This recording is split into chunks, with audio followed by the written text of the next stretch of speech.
Welcome, everybody, to another show of Skateboard Nation. Tonight, my guest, Mr. Dave Duncan. Been in the industry forever. Since you were, what, 13 years old? Oh, skateboarding for that long, yeah. Yeah, okay. Long time, yeah. In the industry, when did you get back into the industry? Well, I think when you start doing skate contests, you learn about the industry, you know. So, 70s, late 70s, early 80s, and all that. Yeah. I remember seeing the pictures. So anyway, yeah, it's been pretty amazing. So how did you get on this ride? How did you, tell me about the start. Well, we're here in San Diego. Do you know we're in San Diego? Yeah. We're in San Diego. We're in San Diego. I grew up in San Diego. So I came down here last night for our main show. And Dave said, hey, come on by. So as I'm driving around, just remind me of all these old times down in San Diego, growing up skateboarding. Man, there's a lot of skateboard history in here in San Diego. So it's good to be back. And let's do the show. Let's talk some stories, some history. Okay. So that's how it all started, just skateboarding around. I used to live in Terrasana. And Terrasana had all these kind of rolling sidewalks, these condos when we go to school, skate to school every day. And we were in surf PE, but sometimes we couldn't get rides to the beach. So when the teacher knew, we skated every day to school and at lunchtime, and after he's like, yeah, I give you guys credit. So we technically were one of the first to give skateboard PE in like 70, 78 probably, I think. Wow. In Sarah High School in Terrasana, yeah. So, and then, you know, we started building little quarter pipes in the driveways, and we would look for pools and ditches during the week. And on the weekends, we'd get in the car and go to hit up right for your skate park. And you remember all the parks, Home Avenue, I think, Carlsbad was first, 76. Yeah. And then Home Avenue, and there's Skateboard Heaven. There we are. Yeah. That was pretty awesome. I remember that. It brought back a lot of memories. You know what I liked about that was it had a big bumper sticker that says, I skate in heaven. Yeah. And I'm like, man, I have one. It says like him. Oh, yeah, nice. Yeah, it's like skating in heaven, yeah. Remember the Stomaskis, they hooked me up with it, so that was pretty cool. Awesome. But hey, no worries. That just brings in more fun. That's rad, though. That's rad. No, we're good. Anyway, Spring Valley, yeah. So I skated. They had some team tryouts for this company called Pro-Am there, and I was a local Spring Valley, so I could ride pretty good. And like, okay, you're on the team. So every Wednesday they put us in a van and take us to Skatopia. You guys ride Skatopia, and then we go to the factory and get all kinds of free jerseys and gear. And boy, it was just kind of rad when you're a skateboard kid to get free stuff. Oh yeah. So and you know, whatever. So that's kind of how it started, I guess, sponsored wise. What year was that? Like 79? 78, no, Spring Valley, 78, 79, yeah. Wow. Okay. And then all died. You remember that, all the parks. Del Mar was one of the last ones. So I moved, I used to skate La Mesa to a lot of San Diego spots, but we moved to, I moved to the beach in Leucadia, Cardiff, and Del Mar, just to skate Del Mar. I go, man, they took away all my parks. And so I knew it was going to close one day because all those liability issues. I'm like, man, Del Mar's still there. Del Mar's a good park. You had the reservoir, you had the half pipe, U-pipe, you had all these 3 different pools right next to each other. So I love Del Mar. Go skate there for hours. So many little nooks and crannies to play in. And that's where Tony Hawk was there, Danny Way, you know, and they would bring, because they just closed Whittier and Marina. So all those dudes, Lance Mount, Neil Blender, all coming down. Would all come Eric down. Gresham. Yeah. And Gresham. Low C. And so I would be there. I was like the local guy, and I was a little older, so I'd have beer in my car, whatever, you know. and you know, those guys are like 16 at the time. I think I was 21. Anyway, so yeah, it was fun. Those were fun times on Mark because I was skating to get free boards. Tony Mag was giving me free boards from Uncle Wiggly. Yeah. Standing on the door working in the really shop, making that. Yeah. Wow, I remember how. And then their boards were so good. And then Soy had an Alva board, and they had one for sale at Del Mar on the shop, and Swank or Swift or Grip, one of those guys behind the counter. Hey, I want that Alva board, $40. I was getting free boards from Uncle Wiggly. But I just was I had a big foot, and they had this fish shape with this big tail. I'm like, I just got to ride that. You look at Christian, I rides that, and he makes like, I want to go like that. I want to fly high and do what you're doing. So anyways, I paid for an Alva board, and then I got an Alva because of that. Tony Alva saw my board. Hey, you like him? I go, yeah, I need more.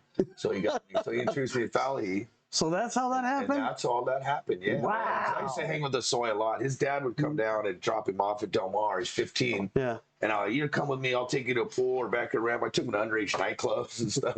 Here I'm like 21, and he's got these, you know, girls are like 16, 17 running around these underage places. I mean, there was older girls my age too, but whatever. We had fun. It was always fun being the shadow of Christian, man. I remember going to Hollywood nightclubs, big old line, 30, 40 people, and we just roll up like 15 deep or something. And hey, and he's not even 21 yet. You're in. How many people? You know, get your own VIP zone. And that was good times. Wow. Yeah, 80s was fun. Yeah, Losi was there doing the RC cars out in the parking lot, that little dirt track, and Gresham, Eric Gresham was there. And I asked Eric Gresham, man, you should be out touring around. You're one of the best dudes. He's like, yeah, I already did that. You know, it just felt so weird that all those 70s guys kind of all dropped off because they felt like, yeah, we already did that. And there really not a lot in skateboarding. I mean, you know, as far as beating yourself up for what, you know. I think Eric and Dwayne were like the last guys from my generation, I guess, to keep trying to roll into it. Yeah, because you had a Solen Hawk and these guys coming up, the young kids, you know, that grew up with perfect parks. You know, we didn't grow up with that, you know, we came later, but whatever, yeah. Crazy times, good times, yeah. The skate park area. Oh, Upland was another one too, Del Mar and Upland. Yeah, so they would have like NSA and Castle Con at both. So we drive to Upland, hang out for a few days to get used to the pool, and then that's how I started actually getting judging with Castle. Was she would pay $50 to judge the 1A, 2A, the beginner, intermediate dudes, whatever. And I was in the factory sponsor. You remember those days? I remember those days. So Bo Brown was on the mic, and I'm there judging, and $50 that helped pay for some food money and gas for the weekend. I'm like, yeah, no problem. I'm there anyways, waiting to skate, so I might as well help out. So then Bo, I was just listening to him talk and whatever, and I'm there the Friday night before riding the full pipe and the combi with everybody. Yeah. So I had stories on the guys. I knew everything, and Bo was more of like the bank slalom dude, whatever. And he was cool and all, but he's like, hey, please help me. If you want to announce, man, go ahead. And I'm a funny guy. I got jokes and, you know, kind of made it fun. And yeah, he was just, it's good for both. He was just trying to help Sonia, you know? Yeah. And, so there's a lot of people trying to help back then. And yeah, I didn't really expect to get a career out of it per se, but then they found out I was a ramp builder. I was a union carpenter when I was younger. So I built a lot of ramps, and they're just like, oh, NSA contest. We got these big arenas that we need a full ramp. So what was it? Savannah Slamma was one of them. So JT got me involved. Was one of my first ones. And they had a whole drawing here. This is what you're gonna build. There's a car and there's this big wall. Okay, whatever you want me to do, and just give us a stack of plywood and go. You know, whatever. Yeah, it's a good times. No plan. I mean, you know, just napkin drawings, whatever. Seriously, you know, we create these, you know, 80s. Legendary events, you know. Back to the City was another one. Those fountains, they would just fill up full of, like, we'd make spines and weird shit to make it all work. Wow. I built some first bowl corners. I remember Omar's on the cover of one of the Thrashers riding the bowl corner. Him and Danny Way. It was like Danny and Omar against each other. And we built, but we didn't put coping on because it was too much work. But we had like a wooden lip, just whatever. You could just fly and grind, you know, keeping the bowl part of skating in the street a little bit. You know, so we're doing quarter pipes. Right. To make those fountains work, I remember building. That was like 1990, I think. Yeah. So I worked with you building a couple. Yeah, and building the wooden bowls would start a whole new thing because now there's no parks. This is before any skate parks. You know, all the parks closed. Time. Yeah, except well, I mean, I know Del Mar stayed open longer because the late '80s. I got a story about that. We did Thrashing. We filmed Thrashing in '85, and Del Mar was closed at the time because they had problem with the insurance. Eventually, they got insurance with Boy Scouts. They stayed up '86, '87, maybe '88. But at that time, we couldn't skate Del Mar, and they're like, "We're filming a movie." Like, we're there, and we all just session for days, you know. And then when they throw the jacks in the pool and all that jazz, you know, Thrashing. Anyways, that was a pretty funny time. Well, you know, the lady that owned Del Mar and Upland, rest in peace. Yeah. Exactly. Well, thank Mike Hess for supplying the beer for us, man. Yeah, right? We did a dice game last weekend with him. Yeah. With those guys for Jake Brown. He's got that end zone dice game. It was fun. You were down. That was good. Oh, yeah, man. Good the guys. So I actually had the things on it because Jake came in here and we talked about the whole thing. Oh, do you do a podcast with him? Yeah, nice. Yeah, because he's in Australia now. So yeah, that's what I thought, but I saw something of him being in Las Vegas or something too. So I don't know, maybe that might have been a throwback or something. Maybe he did on the way. Yeah. But the lady that owned Del Mar, she owned Knoxbury Farms. Oh, I didn't know that. Yeah, so that's why she had her insurance under that forever. Oh. And then somehow it got canceled. Yeah. And that's when she went to the Boys Club and got it sponsored by that. And then that came to an end. Yeah, I'm sure. We would do Boys Club stuff for our events, Castle or something. Yeah. So we just made it to where you go to the skate park. Yeah, I'm going to be in the Boy Scouts, you know, goody guys. You know, everybody, they're smoking weed in the parking lot or whatever. There's our end zone. End zone, you guys. You can print your own stickers of this, get your own, you put them on. Go to the website. We're doing our commercial right now for it. End zone. Yeah. Jake Brown. Actually, yeah, hit that one. There we go. So there you go. Go roll. Guys, that's a lot of fun. Check it out, man. It's a good game. It's fun. So, anyways, yeah, the brewery guys helped us with that game last week. Cheers. It was all tied together. Actually, I think that was the second tournament they had. Yeah, so I missed the first one. We missed it. We were gonna. We want to go film it. No, cool. Yeah. Next time. Yeah, they had some people filming it. So I thought we had questions. So, you got any questions for me? I have no questions, man. I think we're good. We're just gonna talk about. I can go on for days. Whatever. No. I had a lot of questions, but I mean, like, who introduced you to skateboarding? Like, was it? I had an older brother, 3 years older, but it was a skateboard. We had a steel wheel board I lived at 54th and Oakland in San Diego, these big hills. And we had a steel wheel board in our garage. And it's like, we talk now in history, it's like a hula hoop or a yo-yo. It's like a toy when you're a kid. You just play with toy, you know, and it's in the garage. I'm 7 years old. And we just skate to see how far you could go. And oh, look at me, I'm skateboarding. You know, you go like 20 feet. But we had a hill with a sidewalk. And I would go down to the bottom of the hill and just learn to go from one driveway down, go the next driveway down, next driveway. And I'm hauling ass on this thing. You know, down at the bottom was a little uphill. So I get to my driveway, which is like 6 driveways up, pretty long for a steel wheeled skateboard. Hey, Dad, come and look at me. I'm on the skateboard. I can do this. I go hauling ass down those tiny little boards. There's a rock in speed wall. No, the speed wall. Whenever I hit, dude, just slammed it. I came back up the hill, the board, my bloody. Hey, Dad, how'd I do? You know, like, yeah, maybe you should put that away, kid. I don't know.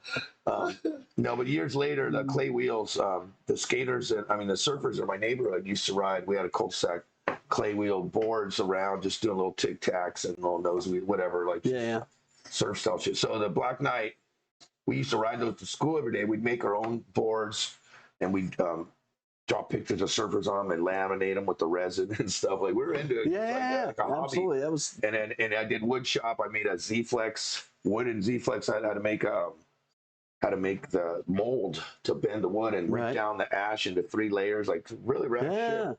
70s shit. Anyways, to make that concave ride, or whatever it was, the rocker. So that's how I got into it. And I love working with wood. I started from wood shop, and then from there I'm like, yeah, I'll be a carpenter guy, whatever. So unreal, yeah. Because I remember my high school, we did the same thing. We made a mold. Yeah, right. Actually, our teacher made the mold. Yeah. And then once he had the mold, we were giving him the kicktail, everything else, and then cut. We used ash on the out and mahogany in the middle. Okay, nice.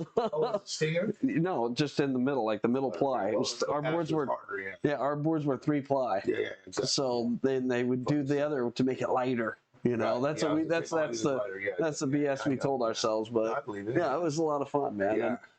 One thing with me though, I remember skating to school. Eventually, once your thing came out, I skated everywhere when I was a kid until I turned 16, had a car. I mean, then whatever, but. Skating to school, and I'd see these guys building these big apartment complexes by my house, and I just watched these things grow. And every day I'd see these guys, their pickup trucks with no shirt on, out there with their nail guns and hammers or whatever, just making noise. And the doors are open, and Led Zeppelin's cranking or Ted Nugent or something. And I'm just going, these guys are getting paid right now, like whatever, I could do that, So I got a job at that place.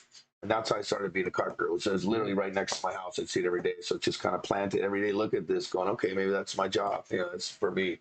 So I just t-shirt, shorts, skateboard. Like, I don't know what, I'm not trying to be no doctor or lawyer or whatever, My dad did tell me, he goes, you should be a doctor or lawyer. I go, why? And he goes, they get to go golfing on Tuesdays. I'm like, all right, seriously. So now every time I usually travel, like on Thursday or Friday, I go to an event. Friday, Saturday, Sunday. I fly home Monday. Every Tuesday I have off. So basically I go surfing, I go skating. So I get my Tuesdays off, just like you told me. But it's a whole different vibe. It's just not your typical 9-to-5 corporate thing. So it worked out. Yeah, crazy stuff. You never know. I forgot where you lived over there. So did you go to Straight Ahead Sound too? Dude, Straight Ahead. Yeah. We used to watch that guy. He played for Ozzy. What band were they in? I went and saw the Ramones there. And I think I saw. I've seen Ramones there too. Yeah. That was like, we'd go all drunk, drive. I remember driving. Just everyone's got beers in the car. We're going and get all wasted, and then go inside because they didn't serve alcohol inside. Yeah. I do remember smoking clove cigarettes with the girls in the girls' bathroom. Yeah, that happened a lot. Right in the girls' bath. Lady, let's have some clove. You know what I mean? No, it's funny. It's a way to talk to chicks. Hey, you got a clove cigarette? Oh, okay. Yeah. There was a lot of comedy that went down at that club. Yeah. I just remembered because I got busted out in front drinking beer before we went in. Same thing. Was that La Mesa somewhere or something? I don't know. It was El Cajon's and Boulevard somewhere. Yeah. Wow, But anyway, I just heard that name in a while. Jakey Lee. Jakey Lee was a guitar guy. They played that song Rock Candy. But he actually went on to play with Ozzy or something. The guy we see rock every No, but he played live. We saw him live a bunch down there. He's in like his local band. Well, Yeah, crazy times. all right. So anyway, I was just wondering. So what's like your opinion? You skated all the parks in San Diego. What were the best parks then? Like The later ones were better, obviously. It started. I mean, Carlsbad was just a little rolling thing with round lips. Then you did Home Avenue. Yeah. Well, that's a ditch later, but that was fun. That's after it closed. We can talk about Lemon Grove real quick since it's up there. Yeah. All the park. We'll get back to the park. The park's closed. So we've had so much fun at ditches like this. Someone would just throw a parking block up there. Yeah. And it was like, go do a slappy on this thing, grind the hell out of it. And just like, you see my little surf trunk. So it was sponsored by Locomotion back then. It was, the whole 70s thing was surf skate. So I still kept that going in the 80s of like, I just love surfing. And, well, that was only 10 minutes away from Spring Valley there. Yeah, that was it. It was really close. There. Yeah, it's a legendary spot. So that was going all through the early 80s. Like people from Del Mar, we skated, hey, let's go to the ditch and just, you know, you can hang out and drink beer there and do whatever you want. Like it was just kind of our little secret skate spot. Yeah, fun. And these are all over the world. Indian School Ditch in New Mexico is another big one that just goes like this for miles. Are you going to go out to that this year? I don't know. I think it's next weekend, isn't it? Yeah, I've got such a busy schedule. 2 weekends. I'm in Brazil too. Oh, okay. Oh, you are? Yeah. But anyway, and then you had Santa Land. Oh, man. Yeah, Santa's right by my house in Cardiff. Yeah. I remember that little tiny. Yeah, my little box. Yeah, exactly. So, are we looking at photos? This we're doing? We're on a photo right now. Yeah, this is Houston, Texas. Shot up and skate contest, probably 87 right there, maybe 86. And yeah, I'm all flared out. It was a roller skating rink. Look, I got a thing on my Axl Rose on my shoulder. I was dating this hot chick, so I wanted to flare it out for her again. So these are Limpy's pants too, by the way. They're purple. Wow, those are Limpy's. Yeah, the early Airwalks. Yeah, exactly. So we were skating around on the roller rink. Chicks are in the roller skates. Guys are skating around. They had little launch ramps and fun stuff to fool around with. And KT was there doing photos. Really? Yeah, I think it says KT photo. It's right there. Yeah, so I just roll by him and just do a little Samoan squat, which was like the cool way to do the nose wheelie in the 70s. All the Hawaiian dudes, they call it Samoan because the Hawaiian dudes from Samoa. Yeah. Were right. So they call it the Samoan squat. An old thing. The kids today probably have no idea what it is or whatever. So basically a hang 10. Well, that's the whole point. Yeah. So we were street skating back then, and look at that board. No kick tail at all. No nose. Yeah, right. That looks like an old hang 10 fiberglass board or something. But yeah, no nose. I got like 3-inch nose. Look at me, I'm doing a nose. Look at the wheels, man. Yeah. The wheels on that thing are like smaller than Cadillac, or is a Cadillac looking wheel. Hey, so before you go to the next photo, let's go back to the skate park thing. Yeah. The only reason I want to talk about that is because Home Avenue, I remember Steve Cathy used to live in that trailer, whatever it was, like the resident pro. But it was like snake runs into a bowl, and you could either carve the bowl or fly out. Right. And I remember Jay Adams was on the cover of the first skateboarder to catch air. Was Jay doing the nose and tail, they call it cannonball or something now. He was the first one to actually show what air is on a skateboard. It was a cover at Carlsbad. So we'd always do that. You see a lot of kids do it now. Even Danny Way would do the flyouts and do like kickflip varials and whatever to deck.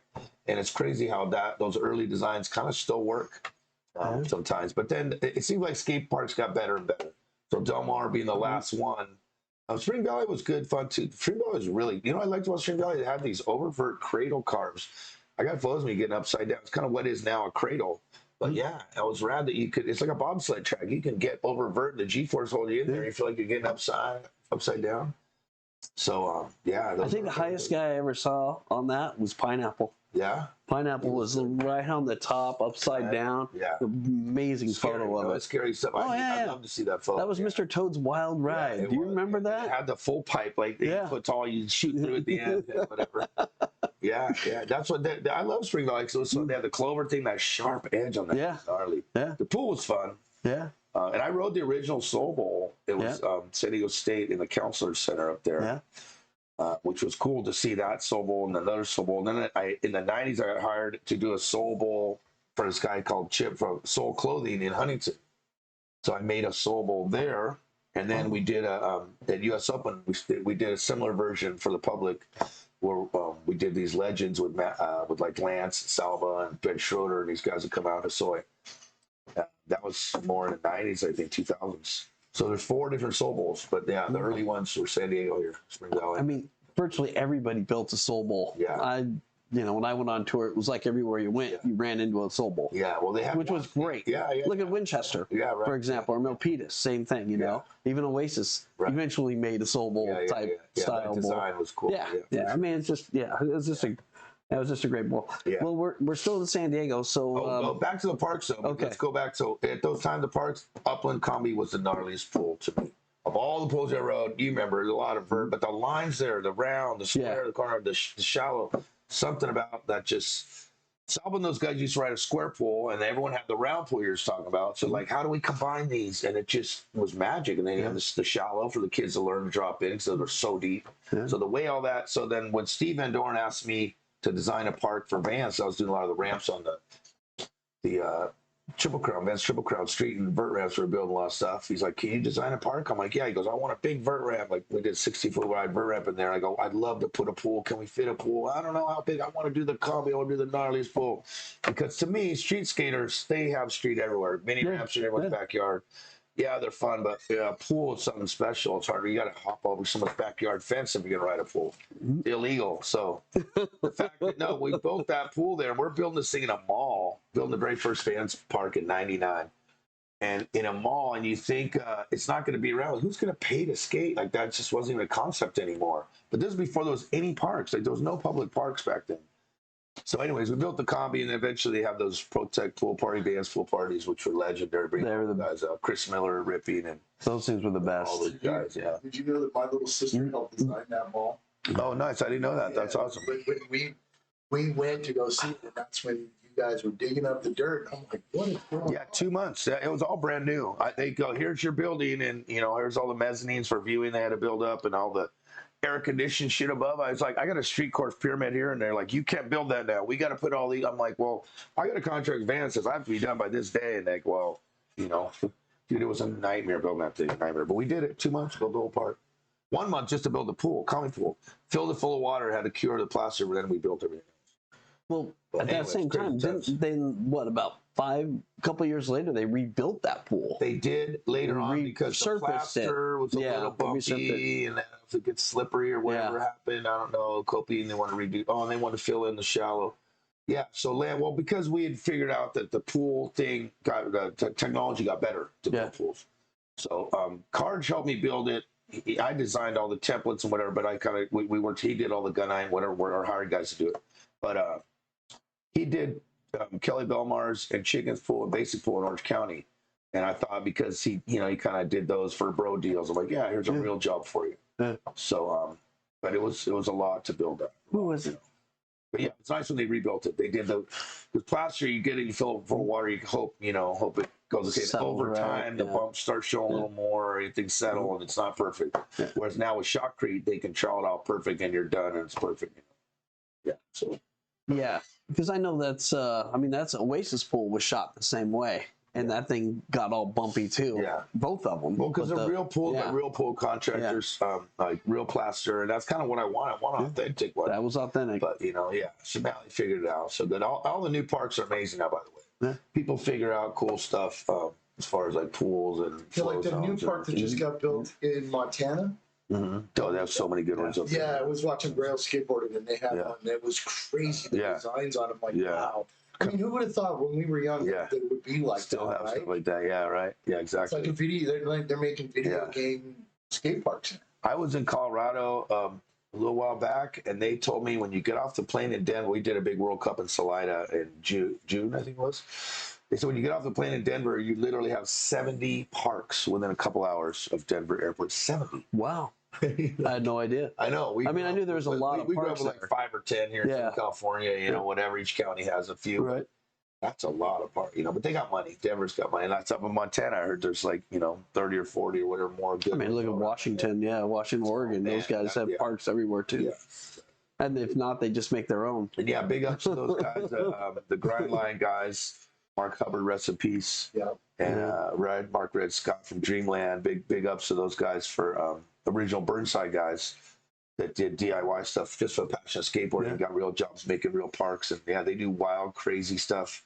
Just so every park's not the same, and it's great, you know, gives you some challenging features because they know it's going to be there for 10, 20, 30 years. At least there's like, yeah, so you might not be good enough to ride this now, but after you ride it, you know, these big crazy things they design and build. Pretty wild, the designs nowadays. Okay, so staying in San Diego, tell me a little bit. You were Archie Moore guy. Oh, well, yeah. So my dad was a boxing promoter, and we would go down to San Diego, not the Sports Trade, the Coliseum. He rented that out or whatever, leased it out for a few years. And we'd have like Tuesdays wrestling, guys in cage matches and stuff. Saturday, Friday, they have like the pay-per-view for boxing, whatever it was, you know, with like, you know, Muhammad Ali fights and big heavy stuff. So anyways, we're driving in San Diego, 804, 94 and 805. And my dad's like, hey, look out the window. That's Archie Moore's pool. It's full to the brim with water, like shaped like a boxing glove. And he was a famous world champion guy back boxer in the 60s, I guess. Call him the Mongoose. So years later, my dad passed away, whatever, and I just was skateboarding a lot. And one day we drove the same freeway. I'm like, it's train, let's go. We knocked on the door right then. And man, I'll tell you, this first time I ever met Archie Moore. He wasn't there at the front door. They go, oh, he's out back, you know. And she goes, oh, Archie's out back, you know, whatever. I'm like, all right. And I go, hey, are you Archie? He goes, I'm Mr. Moore to you, son. What do you need, you know? We go, well, you know, we're skateboarders. We want to ride your pool back here. He goes, really? I don't know if everybody did that, but yeah, go ahead. But there's a bunch of this rain soaked carpet, like 20 foot long, just moldy. He goes, you could put that in the back of my truck, and then you go ahead and ride the pool. So we're lifting these big, heavy rolls, hundreds of pounds, moldy, funked up shit, put in the back of his truck. So we finally get all that done, and we go in the pool, and it's got some rainwater. We're getting buckets and trash cans.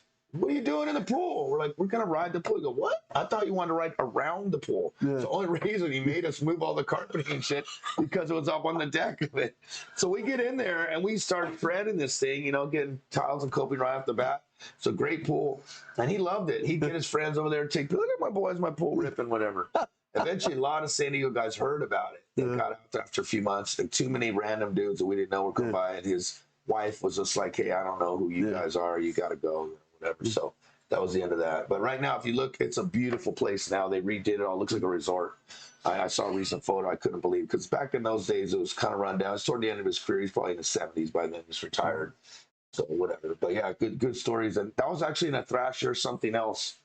And it says, yeah, you can ride the pool, but if you get busted, you have to go a few rounds with it. The big guy. So, which I thought was a cool, but a swimming pool shaped like a boxing glove. Yeah, pretty unique. Yeah, I drove by there probably about 6 months ago. Yeah. And it's filled with water, right? It looks yeah. No, it's beautiful. Yeah. I mean, it looks like a resort. Yeah, exactly. It was because when you know, back in the day, it was like Sanford and Son back there. Yeah, for sure. But you know, whatever. It's an old retired box. You don't got a lot of money at that point. Yeah, it was so. I mean, it was just like a regular house in the neighborhood, and it was pretty ghetto. Yeah. And now you go by there and you're like, wow, they really dressed that place up, man. They did a lot of. It's a good location. Yeah. Oh yeah, man. It's close to right down 5 minutes from downtown. But when we closed, they closed all those parks. Even in the 70s, we rode a lot of backyard pools just because we saw them in the mags. They had a drought in like 77 where everyone had to drain their pools. If you had problems, you couldn't refill it because of water shortage. So there was pools everywhere around where we lived in. Like Santee, Lakeside, Escondido was hot as heck, so everyone had pools and allowed to drain pools.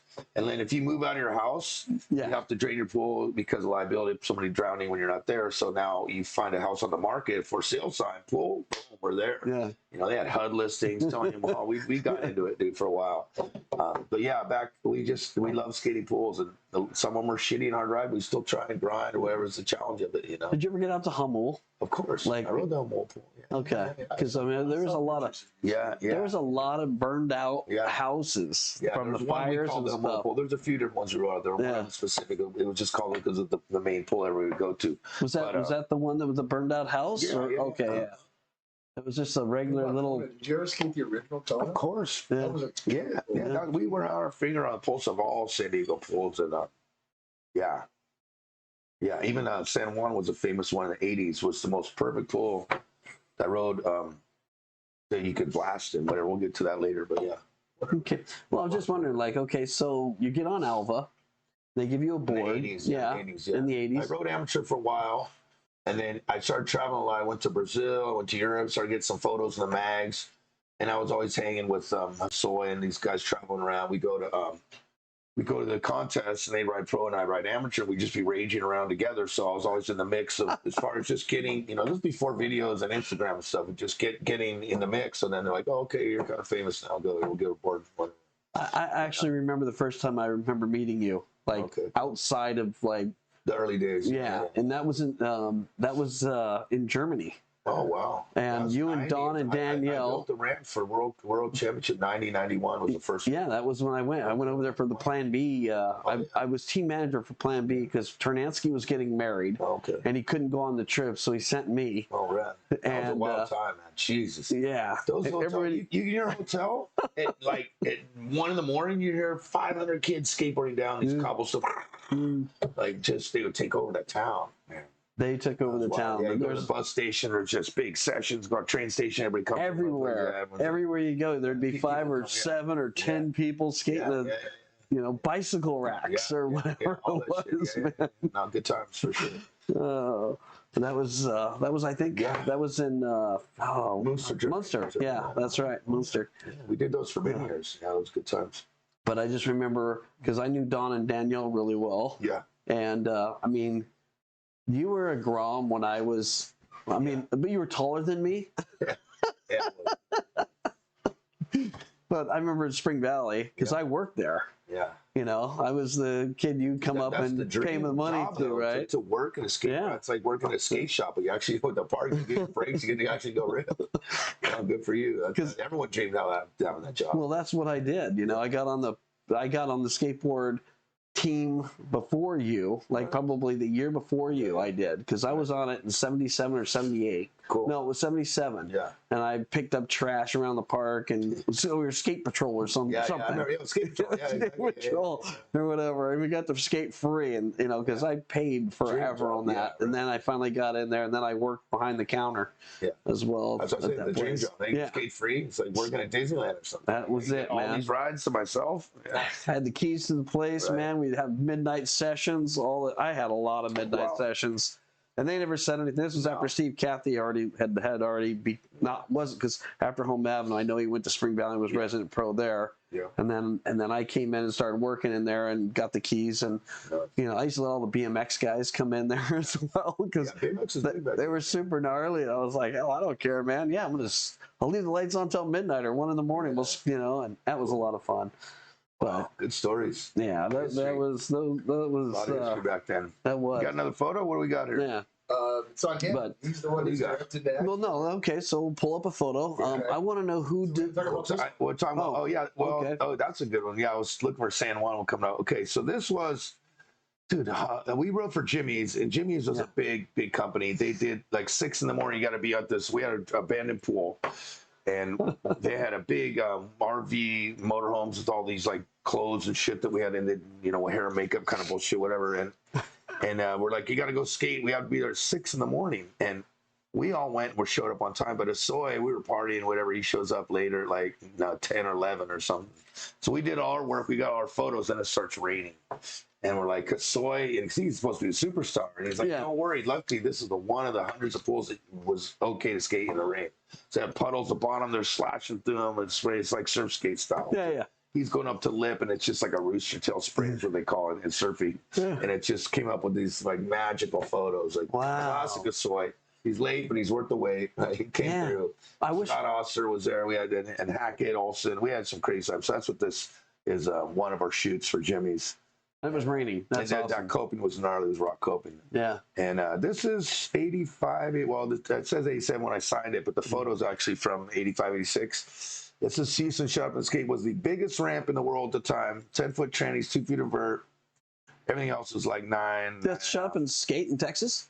Shop and Skate, Houston, Texas. Oh, Houston. Okay. A little introduction. There's a guy on the bottom right of this thing that's just 5-6 foot tall, and you see how it's like double overhead for him. It's just at the time it was a massive ramp. So at Del Mar, I was doing airs like a foot or 2 out, whatever, 70s style airs, and then you go to these perfect ramps, and we started riding ramps a little bit, and you could kind of go a little higher, 2, 3, 4 feet, but This one had metal on it, so it's kind of like what is now skate light. Is that the you blue? Could go so fast, yeah.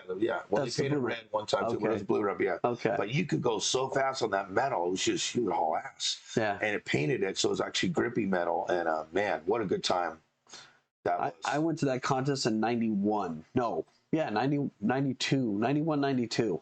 Yeah. 91, 92. They started in the mid 80s. So it kept going for sure. They had an NSA thing, Sean Sheffy, and they had that amateur nationals there, so I went back there for that. Yeah, that was a lot of fun. Are we going through photos? That we're doing here? Well, what this is right here is like basically I was just trying to cover like a lot of your sponsors. Oh yeah, that's cool. And these are sponsors that help me a lot with a lot of events. Black Flies has been with me for a long time. They do a lot of fun parties and cool. There's Down for the Lifestyle. There's a sunglass company, with surf skate. Where are those guys located at? They're Orange County. Are they? Orange County. So we used to do ASR trade shows. Going out party, everybody going nuts, and I'd have crazy girls over there getting wild. They got kicked out of just about every bar. That was their job. There was times that they put their booth in and they got kicked out then, and they didn't even the booth would just be sitting in there at the show with nobody around it, nothing. They did more business at the parties than they did. In fact, you know what? Actually, I remember what happened. Do you remember that year they had the jacuzzi, like a jacuzzi style thing, and they would pull the lid down. They'd all smoke weed inside, and then they'd open it up, and everybody would be like, "Oh my God!" Like, we don't know what you're doing. And that's when they got kicked out. I remember that before the show even started. They did it on a Friday. Back then, I mean, now it's legal. Back then, you kind of had to sneak around a lot. Everybody loved the pub, especially at these party things. You get around a bunch of people. Yeah, let's have a pub. It's like pass the peep pipe, like your brothers. Okay, whatever. But here's another one. That's right around the same time, 87. So this was actually my board had come out, but we didn't have any production. They were still at the wood shop. They didn't get silkscreen yet. And I was leaving for Europe. They go, Dave, you need to have an ad before you go. I'm like, I'm going to be in Europe. I'm gone. What do I do? And they go, you got to come up with something. So I call my artist guy. I go, hey, man, can we just do a thing? And I'll just be like, I'm the guy ripping through the board or whatever. And so I had Grant Britton take these pictures. I was in Brazil. I was like a caveman because I had these crazy dreads, the way we'd eat our meat with no utensils and shit. And so I dressed up as a caveman for Halloween one time. So I had these bones and the little Davy Crockett thing there. So they called me Dave the Cave. So I figured I'll be the caveman. So Grant Britton took these photos. I gave my friend, and he drew all this stuff around it. This guy named Gary Frayer. I went to high school. This guy, he'd show up every day with a KISS t-shirt on, hand drawn. Every day, new shirt. I'm like, dude, you're not. He goes, yeah. And then he's the one that got me an Iron Maiden 2 back in the day. He used to skate with us a lot. And so we ditched school and go listen to Ramones records and all this stuff back when we were kids. But he's a real good friend of mine, and he used to love to draw stuff, as you see. So this is supposed to be like a wood grain. I'm a carver. So like on a piece of plywood or something. Every year of a tree as it grows. So like Alva, for me, was in the 70s. As the years go on, the 80s come in. That was the whole graphic design behind all this. And being a carpenter with the wood. Yeah. That's rad. So, there's actually a story behind it. Yeah, so Tony Alva had the 5 red blood scratches, which came from Bruce Lee, the Enter the Dragon movie. If you look at that, that was his big trademark. So Tony took that, and that was big at the time for a few years. Everybody knew Alva from that one.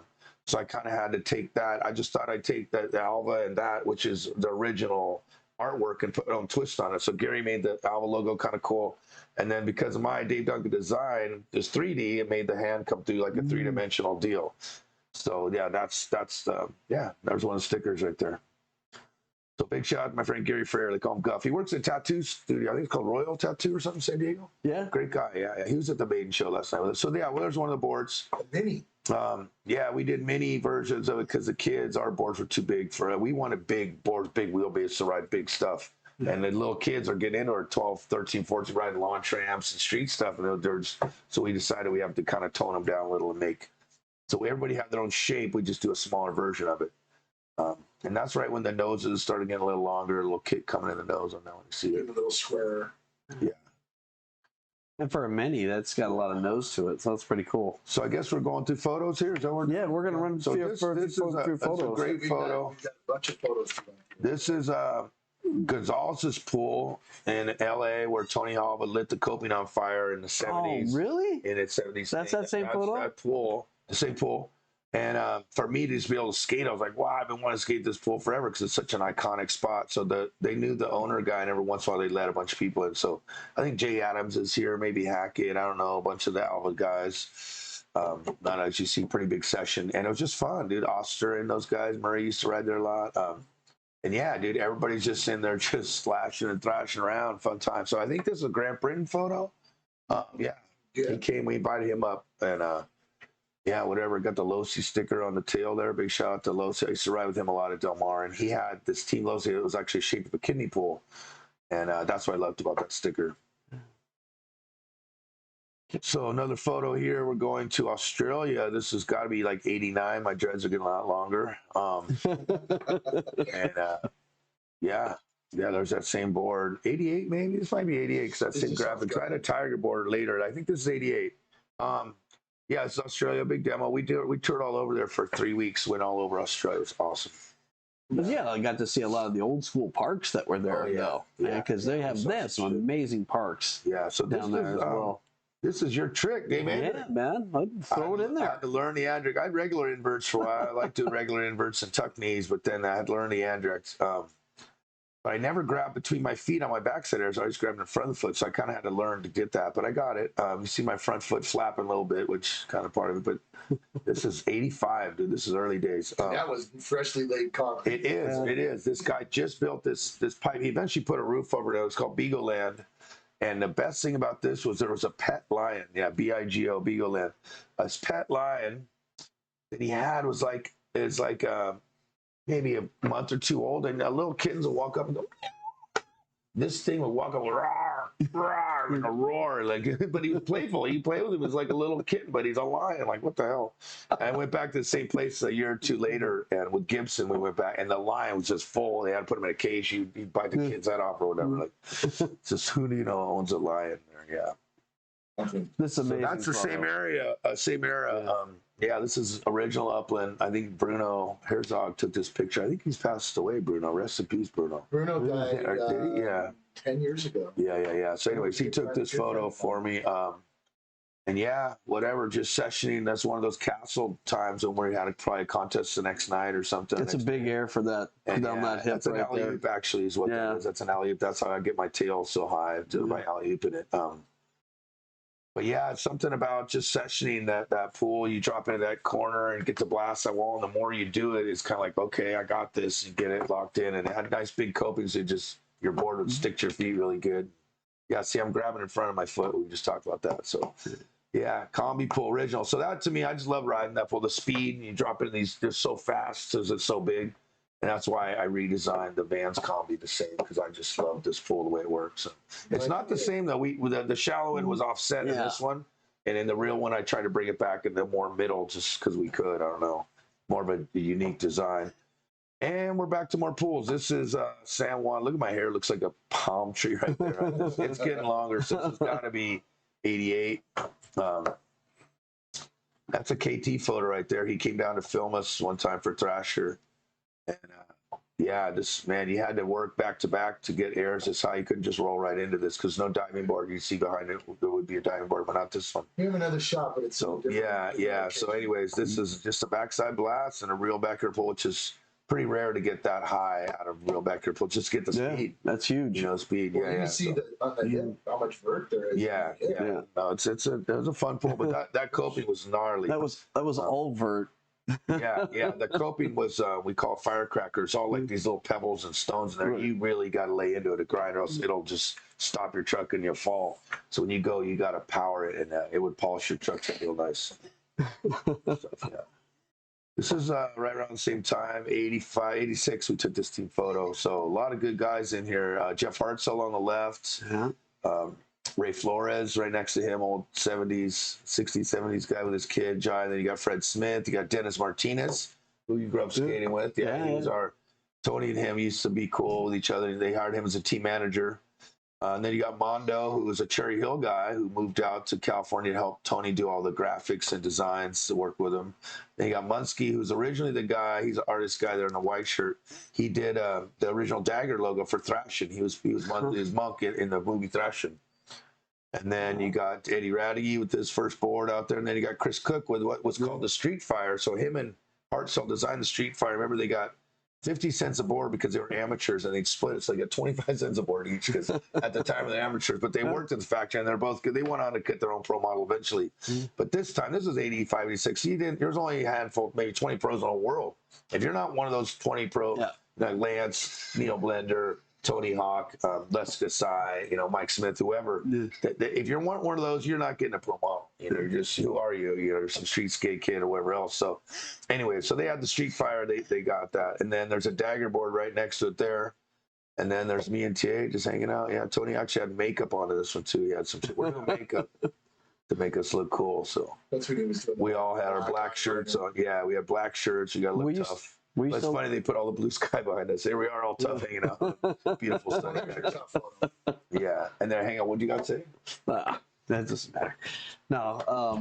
Okay, well, this photo here was like the Alva most classic. This is what blew everyone away. Yeah. Everybody up, blew everybody away. Yeah, blew everyone away. It was 1988. There's Chicago. Kids that just wanted to be Alva. Yeah. At this point, it was like, oh my God. Skateboarding, yeah. When you look at like the PAL videos, nothing against those guys, they're amazing skaters, but they're very colorful, very family friendly, whatever. Yeah, they're the Boy Scouts of skateboarding. But the way I always saw it was we would go to the contests, and those guys, they'd rip, they'd make the finals, they'd have to go home to they'd go to a nice dinner, obviously in a hotel, whatever. Yeah. But we were the guys, you didn't make the finals, you're off tomorrow, whatever. Oh, cool, let's go find the backyard party, and who's got the kegger and the mini ramp. And the local dudes would love us because you couldn't get Tony Hawk to your backyard, but you get us. Yeah. So we come and skate with the guys and, whatever. And the moms loved it. All the shop owners, we looked gnarly, but everybody's friendly as hell. They're cool guys, We just love skateboarding. So some kids like, hey, can I get a sticker or whatever? Yeah, here you go, buddy. Like, you skate, cool, right on. We just love skating. So it was kind of intimidating, especially with the numbers. Holy shit, look at that gang coming at you. But the leather jackets. But it was just skateboarding. But it was a real thing. We really showed up like this, not trying to get dressed up. It was cold in Chicago. We had the jackets on. And the guy, Steve, this was in the back. It was on his roof fire escape in his back of his house. He was a super famous photographer. That's the only time we had everybody in that photo at that one place for like 30 minutes, maybe. Is that Danforth? Danforth's up there with Bald Head. Yeah, we had the whole country covered. Florida, John Thomas down the bottom. We had Hawaii with Hartzell on the far right. Then you got Gibson from Texas. You got Murphy was from New Jersey. Yeah. Cooksey was from San Francisco. Tony Alva's L.A. I'm San Diego.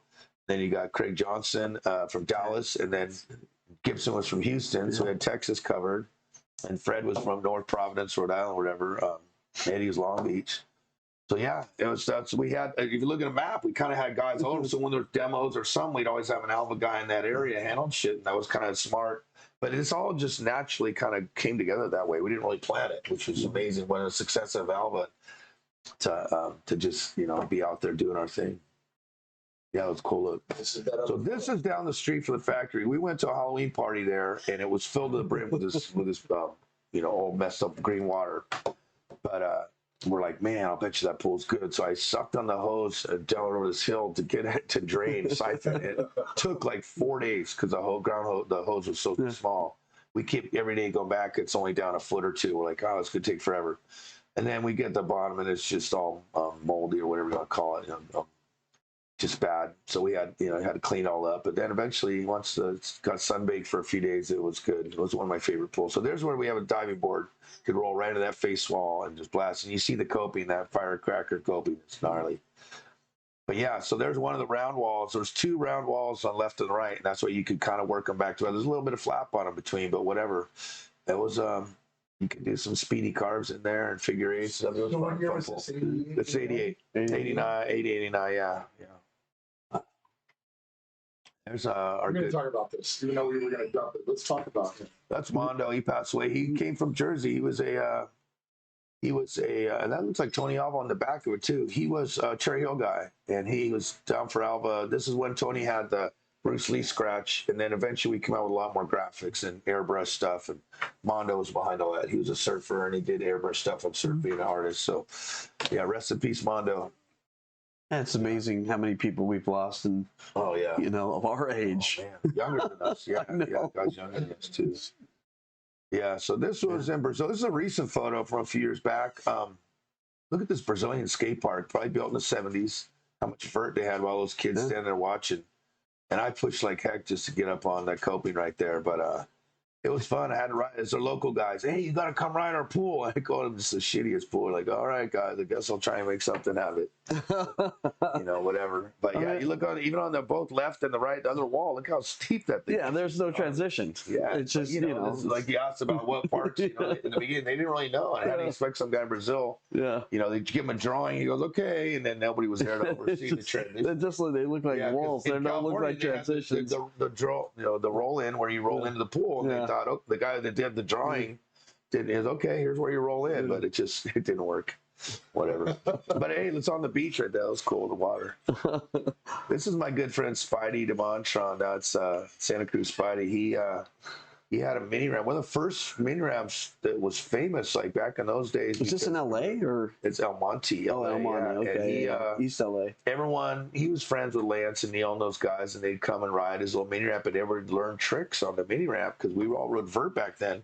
And it's hard to learn tricks on vert. So when you come, Schroeder rode a lot of minis, so he figured out a lot of. Is that like 6 feet? Yeah, 5 or 6 feet. Not too bad. Yeah. Did you build it? No, I did not build that. No, but yeah, it's funny to think of back then, though, 6 foot was a mini because the vert ramp was like 10, 11, 12. Yeah. So, 6 foot, that's a mini, but now a real typical mini ramp is 4 foot high. I guess you call micro now because they go down to 2 or 3, but whatever. Yeah, so there you go. This is, that's the same board I'm riding up with Combi, which is crazy. So it's the same era. That's 85. I remember this whole year. We went to Little Rock, Arkansas. It was the first time East Coast meets West Coast. So you had guys like Buck Smith from Florida. You had the Texas guys. And then Reese Simpson from out where I am, probably. I think it was at this one. Eric Nash, Grasso. So it was the first time we all met up for a contest. And that's slippery fiberglass ramp. Page Mill, I think it was there. But this was the day after the contest. There's nobody in the stands, obviously. But I wanted to skate the ramp. We're like, hey, we're there. Like, there's a ramp. I'm going. And everyone's like, what are you doing? Nobody wants to ride. We already did it. And so anyways, I'm there skating. And then I had my buddy, Dennis Martinez took this picture. Really? Yeah, he goes, give me an edger right here. I'm like, all right, here, you want another one? Here you go. I did 2 or 3 of these for him right there. He set this all up. And he was riding for Alva at that time? He was our team manager. Oh, team manager. So we flew to Dallas. Really? We flew to Dallas, rent a car, and then he drove us from Dallas to Little Rock. And then we went back to Dallas, and I stayed with Craig Johnson, and that's when I went down and rode the Houston metal ramp, the shuttle skate ramp in 85, which was the biggest ramp. And that was right when we were filming Thrashing, too. They did that whole downhill scene. I couldn't be part of that whole downhill scene because I was skating in Houston. And I was trying to ride the big ramps and catch big air like those guys. I mean, I was trying to be a pro, trying to keep up with all the inverts and flips, all the shit going on. It's crazy. You know, that era was just so gnarly. Explosive. It was so amazing. Just big McTwists and Christian doing 10-foot airs. I mean, yeah, just took that 80s are really scary. Tony Hawk doing all this crazy stuff. Yeah. You had Tony Jeff and Cab and Phillips. Gibson. I think Gibson was still rolling then too. Yeah, him and Craig would make the top cut every time. Every time. And then you had East Coast guys like, I think Frazier was coming on the scene at that time and killing it. And Tom Graholski, Buck Smith, Monty Older, all those guys, man. Like, talk about a competitive group, man. And you know, you still got Hosoi coming in and Gator and the Losey. Yeah, I mean, like. And then of course you had your international guys. You know, you had Bod Boyle and the cost crap, European dude. So that Steve Douglas. Wow. Because in the 80s they started building around. There's no parks. Everybody pulled these perfect ramps, so everybody's skating every day. Yeah. And they all got good. Eventually, now went from like 20 pros in like 83, 84, 85 to now there's 70.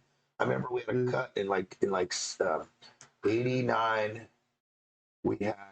Frank Hockles, there's too many guys on the tour. You have to be top 40 or something to get on the tour. So there's like over 70 pros, legit rippers. Yeah, killers. Trying to get in. Like, okay, only 40 guys going to make the cut. That only lasted for a year or two, and then it died again. I'm surprised that because like I just thought of like 5 more guys that were just Kendall.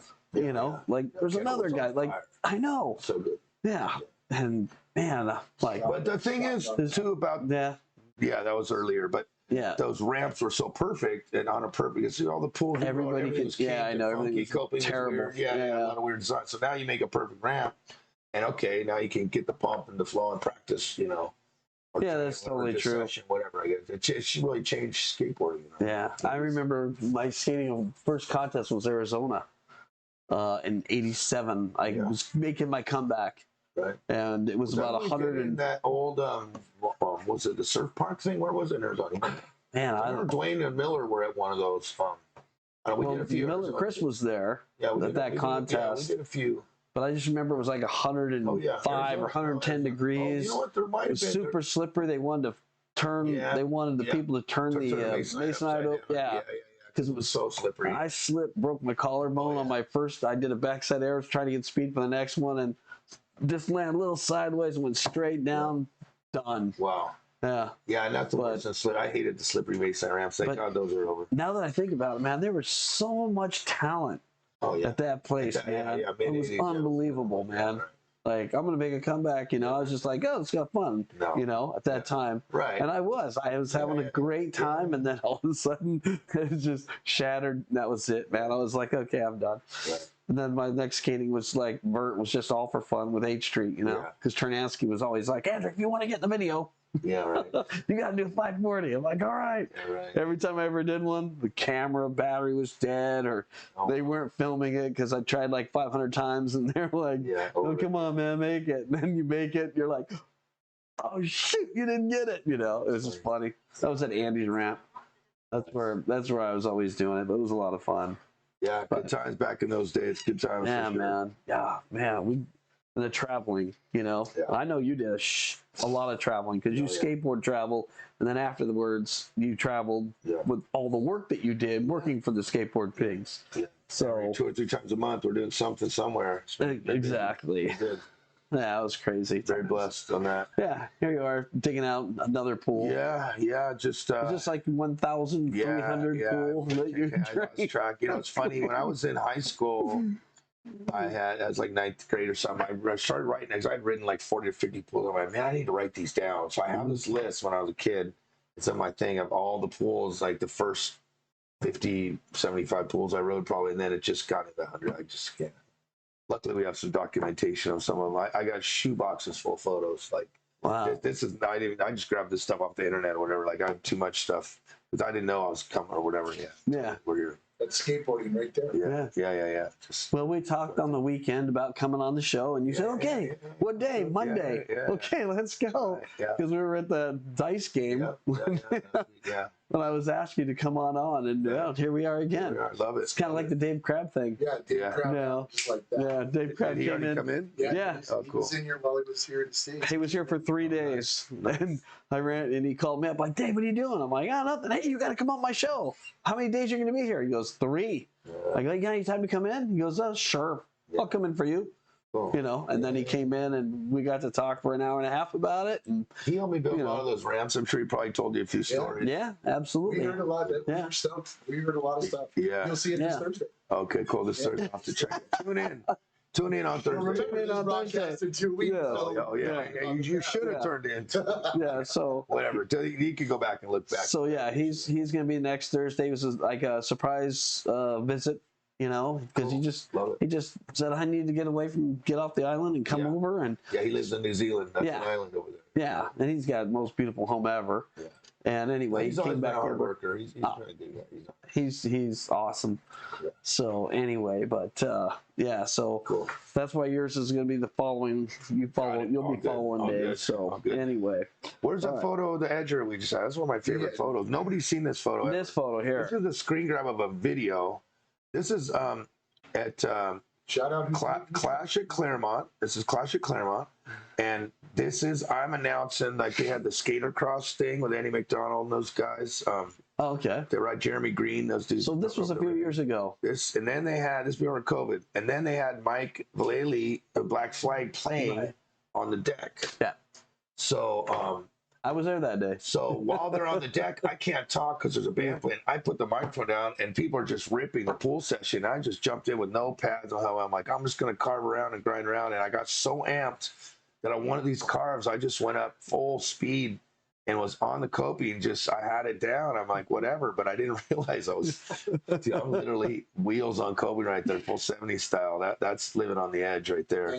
But I did not eat shit that day, so I know this will make. And actually, Lance Pope from Pope Skates has the video of this. He's the one that said, he goes, Duncan, I got this video. You won't believe it, whatever. So I go, I was glad to see. He goes, oh, we'll put it out someday. He never put it out, I don't think, but he screenshotted this for me. He goes, here's a photo. I'll get it for the show. I know. Oh, there you go. Yeah. So this is a screenshot. I still haven't seen the video, but yeah, this is a moment of my life living on the edge. That's a great shot. Yeah. Isn't it funny how you do that? No, what were you thinking out? I know you knew you did that. You know you did it, and whatever, you're just sitting there like, holy shit! Documented, anybody get it? Well, I don't know. There's cameras. I hope somebody got it. Whatever, I don't know. Yeah, but I mean, these guys are blasted airs doing shit. I'm just carving and grinding around, but that's just part of our soul of 70s, 80s. I kind of like that you kind of lose the art of it. Like I know in surfing right now, they have guys I do is air, and the judge is like, no, I want to see you do a cutback. I want to see you in a barrel. You got to get that soul of it mixed in. Right. Even though airs are a lot harder, but it's the same with skating. Like these kids, it's cool to have some of the earlier soulful stuff in there. I was watching Jamie O'Brien today, and they're in Fiji, and the dude did a Miller flip on a surfboard. Oh, nice. In the wave. I'm like, that's a Miller flip. I went back and I'm like, I'm going to show that to Daryl on the surfboard. Yeah, for sure. Yeah, it's crazy how far they're getting now. Nathan Fletcher, so they do those crazy shows with all that. So this is one of my favorite photos. This is my Instagram photo for all you people that follow me on Instagram. Double D Dunk is my name on there. DUNC. We're double with 2 Ds. Double D Dunk. Anyways, we're in McMinnville, Oregon, and there's a doorway to this thing that you got to carve over a doorway, and I did these carves over it, really fun. And then Joe Hammocky was like, hey, let me get in there and get a photo. And he's a professional, amazing photographer for Thrasher. And I just love, and the Instagram, you can't really see because it's so tiny, but all the people and stuff in the back, it just makes such a cool little image. And it looks like you're doing the loop or something. Yeah, totally. And you're lit up. So he has some kind of flash or something on exactly. I don't know. I mean, it's weird how it's blue sky. It's the middle of the day, but the way it looks like silhouettes, I don't know. Like, he had to have some kind of filter. No, he's smart. He probably had a flash or something. Yeah, he's a good photographer. So there you go. I love that photo. That's a good one. Yeah. Good stuff.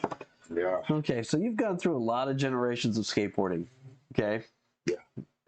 What, as far as like contests and stuff go, was there anything you'd like to change, or as far as like formats? Let's go back to the early ones. So they start out at freestyle contests. They had 2-minute routine, which is a long time to put together a lot of handstands and noses, whatever. The very first contest at Spring Valley, they said you guys got to go in there for 2 minutes. Yeah. So these guys were in there trying to ride. There's photos of me just in the back watching the whole thing. I was a 15 little kid watching the pros. But 2-minute runs, they'd go and they'd fall and they'd go back up and go again, or get tired. But Steve Alba was the one guy that got in the bull and did his little Burt reverts and whatever stuff he was doing. It's right before, not too many airs were going on back then, I don't think. But yeah, just a lot of carving and grinding, and he's one to steal. That's how he won. But so then eventually they go, 2 minutes is too long. So they shortened it up to, I think, 45 seconds. That's one thing. And even now, they shortened it down to like 35 seconds now, because it feels like you got to stay on your board that long. It takes a lot of energy, especially at the level these guys are. But so that's just one thing. We do a lot more jam sessions now, especially on vert. We just did some stuff recently, and it's just so much fun, like to just let everybody just do their thing. Everybody's at such a high level now. It's going to be a good show. You don't have to prove who's the best or that whole thing competing. That's not what skateboarding is about. Like when you session people, you do a rip and run. Okay, I'm going to get inspired. He ripped, I got to rip. And then you just feed off each other's energy. And at the end of the day, high five everybody, have a beer, whatever. It's not like the other sports where like I'm going to beat you next week or whatever. It's not. It never was just skateboarding. It's more of a brotherhood. Like the camaraderie among skateboarding, not that you see. Most people are amazed by it. They can't believe that everybody's friends out there competing against each other. So that's the difference in it. Yeah, they're super close. So yeah, as far as changing formats, we do a lot of jam session stuff now. Sometimes we mix it like, okay, do a run, and then after that you jam it up. In case you fall on your run, you come back and just throw some good tricks in it. It's all good. It's all good now, yeah. Okay. I was just, I didn't know if there was like going back to Spring Valley, Steve Alba won because his dad went and talked to the judges saying, what are you looking for? And you get a point for every trick on every wall that you do. Yeah. So frontside grind is equivalent to a trick and equivalent. So his dad, his dad told him, just go in there and skate as fast as you can and hit every wall, and every time you'll get a thing. He stayed on his board. That's why. So if you're falling, you're not getting those points when you're taking 20 seconds out to get back in there. Those 20 seconds, he's in there getting those points. That's right. Doug Carter was talking all about that. Yeah, for sure. You know what? On that note, one of my favorite things that whole weekend was when the guy did the rollout. It was Doug Schneider or somebody. Yeah, it was Schneider. Roll out. So the hay bales are like 2 feet back from the coping. That's right. He's got to roll. You look at the sequence, and it was like some skate extra. Something else. So he goes to do the rollout, and he does a wheelie, literally, because that's a proper way to do it. A backside wheelie. For like 15, 20, whatever. Well, you call it a manual? Yeah, now we got to go back and talk about it. Yeah, but back then we still called it wheelie. So, no, and then he backside rolled in, and it's like, you don't see, everybody rolls out, puts their front chugs out. This is a proper, like, way rather than anything Steve Alba did, I think, right? You know what I mean? Absolutely. But it was a one-trick deal, so he won the contest, but he got the sequence. So in that sequence, you can see me, I'm in there like 15 times, 15 photos. I'm gonna have to look that up. Yeah, you can see me sitting in the back. Because I know where he rolled in at. I was sitting right over here watching it, like behind, like by the fence, like just to the where the shallow end was. I was right there watching the contest, and I saw him do that. And when everybody left that day at the contest, then I went over there and I rolled in the same spot. But he was goofy foot, so he came in from the deep end to shallow, and then I came in from the shallow end to the deep end. Just so that, and that's when I got sponsored by Sims for doing that same thing, because they were just, it was my third try. Like, you know, because got to learn to roll, I mean, you know, Spring Valley was just the best park in my opinion by far. It had the round top bowl in the front, and then that other perfect it was like a clover, not a clover. They had the clover, but behind the clover, after the pipe, there was that other bowl that was like perfect too. And I rolled in anywhere in Spring Valley, and then when I saw him do it in the pool, I was like, "Oh my God, I can do it!" So once I saw him do those rounded ones, they learned them in Upland had rounded lips. They could roll in, but rolling on pool coping, it's like it's got to have a ball. It's okay. Here we go. Hold on. Like, you've done it so many times, but it's a gnarlier land on the coping. But I learned them in the those little bowls where the oververt was. There's that little bowl. You go oververt and you do a corner, and it's that rounded lip. They're smaller than the bowl. I learned front. That's where you learned rolling. That's where I learned rolling. Wow. The same thing after I saw him do it, and then Nick Manuel. It was frontside rollings down there too.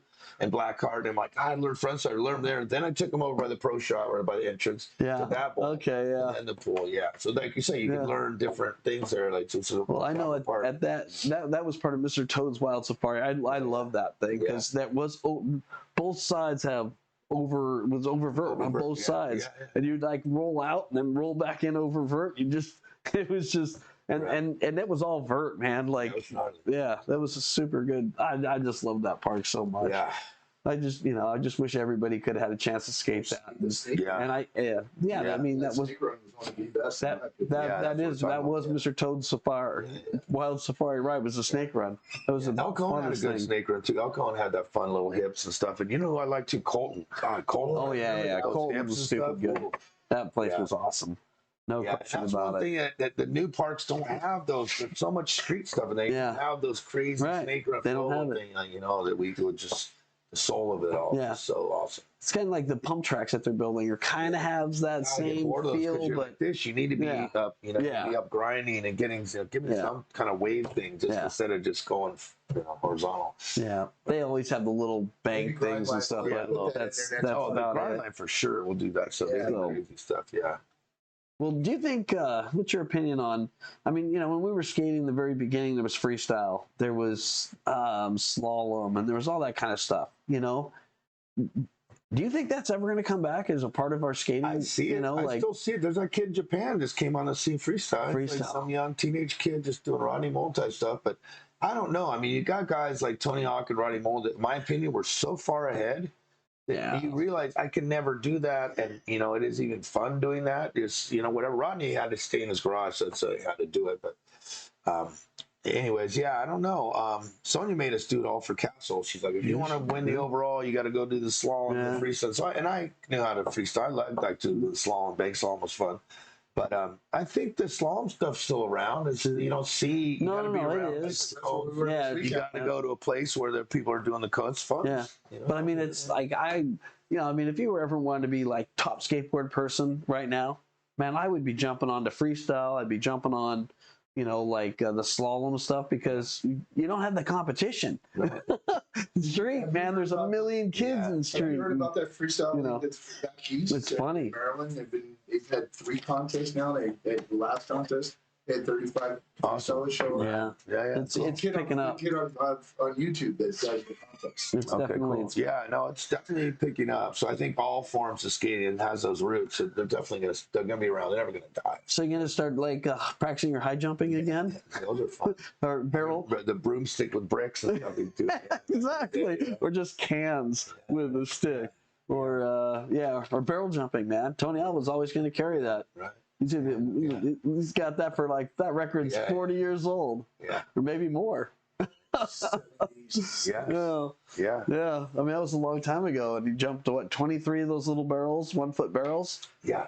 Big. That's huge. It is huge. Yeah. But like that was. I see kids do that barrel. They just put people down like kids. Yeah. Jump or ollie them over them or something. I mean, people jumped over cars. Yeah. You know what I mean? But like that's just fun stuff, and it's gnarly. Yeah. Especially if you let the board go under and jump over and do it. You could break an ankle real easy on that. Oh, that's the thing.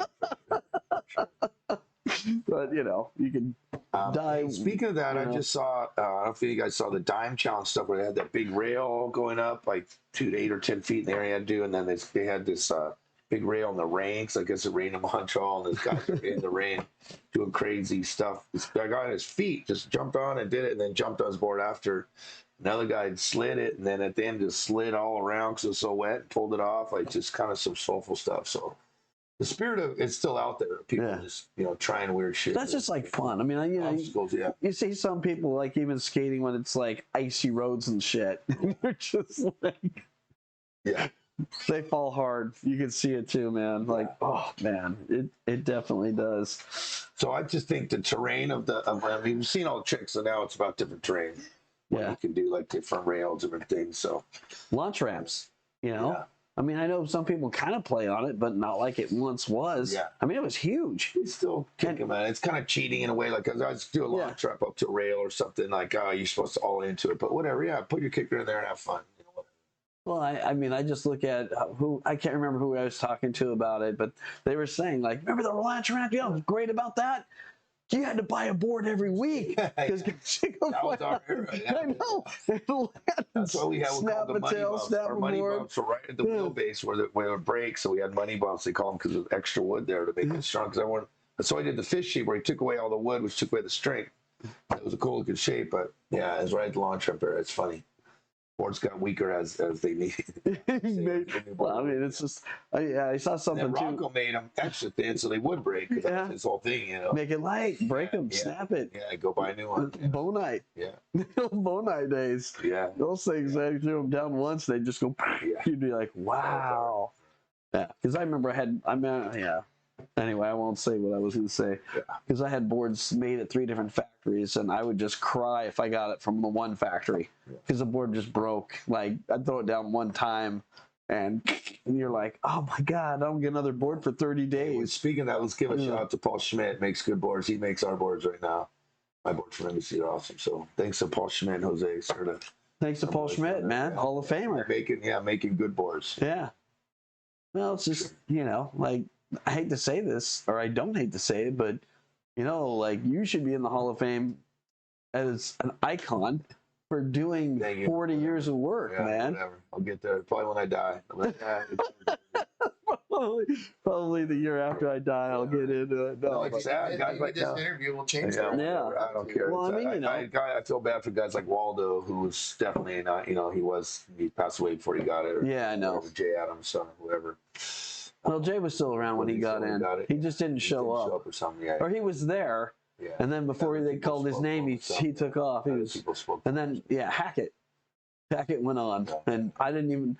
It was so powerful that I didn't even know who he was talking about. Oh wow! Hackett had Jay walking on water, man. Yeah, like I sure. was like, oh wow. Like anyway, it's just Hackett. I love Jay, man. He was one of my favorites. Oh, I know, man. I wanted to see Jay go up there and be, and just finally set the record straight on stuff. You know what I mean? And then when he split, it was just like, oh man. That's just his character. Yeah. He's an elusive character. Absolutely. Yeah. I mean, he played it just perfect. Yeah. But I was just kind of surprised about the whole thing too. So anyway, all right. Well, I kind of feel like I want to play a game. Sure. And the game is give me the top 5 skaters. Okay. From the 70s, or actually like that you looked up to when you were coming on board. Right. Okay. And then after that, then you get the 80s and the 90s. And then you can go right into... See if I can get this right. See, give me like the guys that, you would think would be, like even up to... Well, we'll get into it. So let's give me your top guys 5. you looked up to. I mean, Tony Alva was the most media darling, Yes. that was doing like frontside era style and his frontside grinds. Yeah. And then Jay Adams is for spontaneousness and all the stories, that whole surf skate thing between those guys would be my first 2 70s guys. There were so many good 70s guys.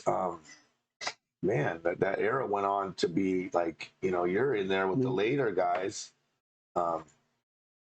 Trying to think of who, because guys were inventing tricks and stuff so much right then. Well, you just mentioned Waldo. Yeah. So yeah, I mean, like Shogo Kubo, Style Master was one of my favorites. Man, I can't even think there's so many back then. Salva, I guess I could say. Yeah. One of them there too. Sheffield. Yeah. Just too many. Yeah. Well, I mean, did you pay? Yeah, like Wally or Stropel. Yeah, I mean, there was there's just, you asked like for 5, it's like only 5. I mean, there's like 50 of them. Right. But anyway, I just, like. We'll go to the 80s. What's in the 80s? But that's when, so you had like Hawk and Asoy, obviously, were the 2 big guys,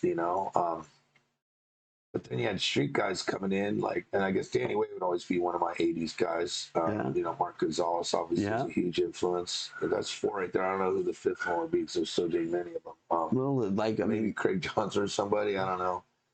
Too many guys. Yeah.